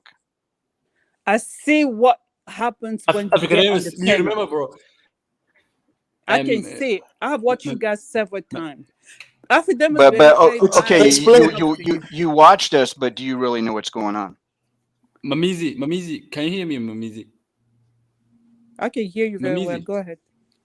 This guy, Africanus, it's Africanus. He was saying, okay, sorry, I can't pronounce. So he was saying Somalis are not black, and then just a couple of days after that day, he was saying North Africans are black, and he even has a North African girl as a mod here. So this guy is so self-hating. Wait. When did I say Somalis are not black? Oh, you mean it? So you don't like the topic where people are asking the questions if Somalis are black? That's a conversation. See, what you guys are missing is you think I should come and what I bring, right, is what people are talking about, and they are not having conversations openly in a cordial way like we're having here. But because if you look, hold on, if you work, everybody who listens okay, to that, Mami, how am I not objective? You haven't said anything. You just made blanket statements. You see. So just because we've been on shows together, you remember when we were on Kezo shows? No, and you were with Mike. You are picking sides, you guys always and everybody who you have listens the to same that video, opinion. you can understand that. You don't listen to anybody else. I'm listening to you now, and I'm the one with control of the mic, and I'm listening you are because very versatile, very versatile. Aside. Okay, hold on. Let's allow everyone's favorite to speak. Yeah, everyone's favorite is being here. He was everyone's favorite. Go ahead. Hold on. Hold on. Everyone's favorite Eritrean. Where you calling from? I've spoken before on your show. I'm calling from Canada. You're calling from Canada. What do you want to add to this? Yeah, I was going to add, when it comes to the topic of why blacks and Africans are mourning the Queen, I feel like it's both. There's two reasons why. I feel like it's ignorance because they don't really understand like the Queen and her role when it comes to colonization. And also I feel like there's another aspect where, people, they just follow these trends on social media for the sake of like getting acceptance or for likes or for views. You also see this when it comes to like the Ukraine or, like Palestine. To me, it's like the same thing. It's just all about like following trends, trying to get acceptance. So there's really no ideology behind it. It's just a trend. Yeah, mostly to me, and especially like I see when it comes to some of these Africans on Twitter, I feel like they're just doing it for acceptance, or they're just doing it because it's the popular thing to do. Are you using a voice enhancer? No. Huh. Well, the Queen's. So are you saying because the Queen died, now the internet in Canada is messing up? No. Is that what's going on here? I can hear him very well. No. It's like kind of got like crackling in the back. But you might be using Bluetooth because Bluetooth does that a lot. That's okay. But let's BHC is calling all the way from the Caribbean island. Can I say something, Afridemos? I want to hear KBM. I'm about to go. Yeah, we'll come there. I'm opinion? just hold on. We'll get there. BHC is calling from the Caribbean. Hold on, Mamizi. Hold on. And we'll have him speak in a sec here. So we hear the perspective. So, Mamizi, what did you want to ask him? No, I don't want to ask him anything. I just want to know what he thinks about this subject. Like I told you, I think we do. A lot of us are ignorant. We've been conditioned to think the way we think. We're not very. We were not given any tool to kind of like learn how to analyze the world around them. African people are very short-sighted. That's what I think. We don't know about ourselves. We don't even don't even think. You want so what do you want KBM to answer? No. I want to know what he think about this topic. What do you think? He's listening. He's been in Go Africa, ahead. right? He knows a lot about Africa. So what does he think that? What's the reason that African are mourning the Queen, KBM? I think it's just like me. When I was growing up as a kid in this country, in the United States, I grew up watching from time to time. It seemed like a weekly thing. The royal family, somebody's getting married. The royal family, somebody's having a baby. The royal family is going on vacation. The royal family this, the royal family that. It was always something positive. However, as a kid growing up, I was like thinking, why is this family in the UK is always on American TV? And who are they? I don't care if somebody in that family is getting married. I don't care if somebody's having a baby or what have you. This stuff just kept going on. So I didn't even know the importance of why this family was even on American TV at all. And nothing was taught in schools about them, barely of anything. But when you start getting into the real world, you start finding out they're behind all these atrocities. And you learn in the British history that, what it is that their family in that role has played with around the world. Then you start to understand why the conditioning in this country and many other countries of why they're trying to get people in the public to like them. So what, you asking that question is the same thing over here. A lot of people just don't understand what's going on. And most Americans, just like in a lot of other places that have not been affected, don't care about that. But in countries where they have been affected, more people are going to care about things like that. So that's what I think of it. And basically, there's going to be a lot of people in Kenya, there's a lot like in a lot of other countries, that are not going to care about who they are outside of what they see on TV. And I do disagree with I think you said, Africans are short-sighted. That's what you think. I've met some Africans that are like that, but I also met a lot of Africans that actually do know their history. A lot of them. I'm talking about the majority. This education system is no, but Mamizi, as far as the history, right? Let me give my quick opinion on that. In terms of the European, their standard, but many people know their history from the perspective of their group, their lineage. Yeah. So instead of saying the overall, you're talking about the new concept. I get that.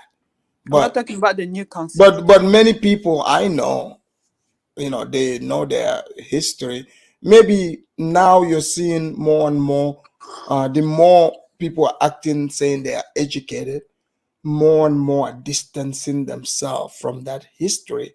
And that's disappearing because many people are either westernized or Arabized, and, change their children's name.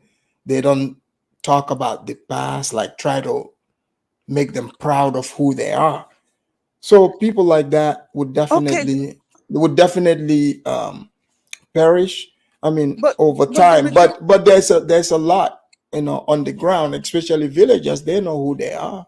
They don't. They do not. Let me talk.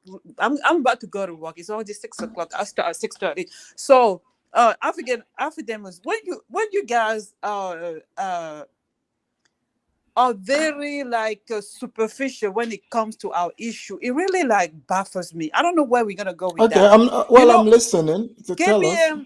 KBM, you know what? You don't even I don't even think you can really have a valid opinion on what I'm saying because you did not grow up over there. You don't know what we go through. Okay. No, but Mamizi, let me talk Africans. You allowed. You said. Hold on. Mamizi, I gotta go. I know I'm talking to KBM and you get very hold on. I'm trying to help you here. No, don't help me. I can help myself. Trust hold me. on. I'm the host. I Allow can the stand my host. ground. I want you to hear this part. Okay, go What ahead. because you are the way you generalize it, right? So you ask him from going to Kenya and dealing with many other Africans. You might know some who are short-sighted, but he's right there. Like maybe the people plenty of Africans I know are not short-sighted. So I know some who are. There are some who aren't either. So he's not wrong. That's just human nature. That's not human nature. Okay, let's That's hear what your I'm saying. perspective. Go ahead. Everything in life is learned. Okay, it's taught and the people learn. In Africa, they purposely conceal information from the people so that they Right. can act and behave in certain way. I Okay, agree with you on that. it's on purpose. I'm not saying that they're naturally short-sighted. That's Mhm. something, that's the programming that we go through. Yes, yes, Okay, that part that's on I agree with purpose. you on that. I agree But with you on that. your typical African is not somebody that is critically like analyze. He doesn't even question nothing. That's why people always say on YouTube, African are so welcoming. African are so this. That African when they say Africans are so welcoming, it translates into African are so naive. They're so accepting. Nobody need to be like that. No. You have to be able to know what's around you, like be aware of your surrounding and know where you stand. But that's not everyone. That's The what. majority, you have to get out of your way to learn how to critically think when you're an African. Our culture is not based on, they don't even want you to critically think. In school, if you question the teacher, they slap you. They slap the hell out of you. They ask you, who do you think you are? You think you know too much? Knowing things in Africa is not something that's celebrated. They're against that. They don't want the children to know. They don't even want you to question anything. We have been conditioned to always depend. We have a culture of dependency that we worship, that we celebrate. That's what I'm talking about. Okay. So we have Jude. Go ahead, Jude. Jude, what do you think? Why Africans celebrate? Do you think they should be mourning the Queen's passing? If so, why? And if not, why do you think the ones that are mourning it, what's their reason? We've had different reasons here, but what's your take? Afidemus, can you hear me? We can hear you now. Man, how every person that was colonized want to go into mourning the Queen. I mean, it makes no sense, right? I think this is a thing, right? We Africans, it's just, there are things that are happening in Africa and I really don't get it. Why should other people's history be part of our own history?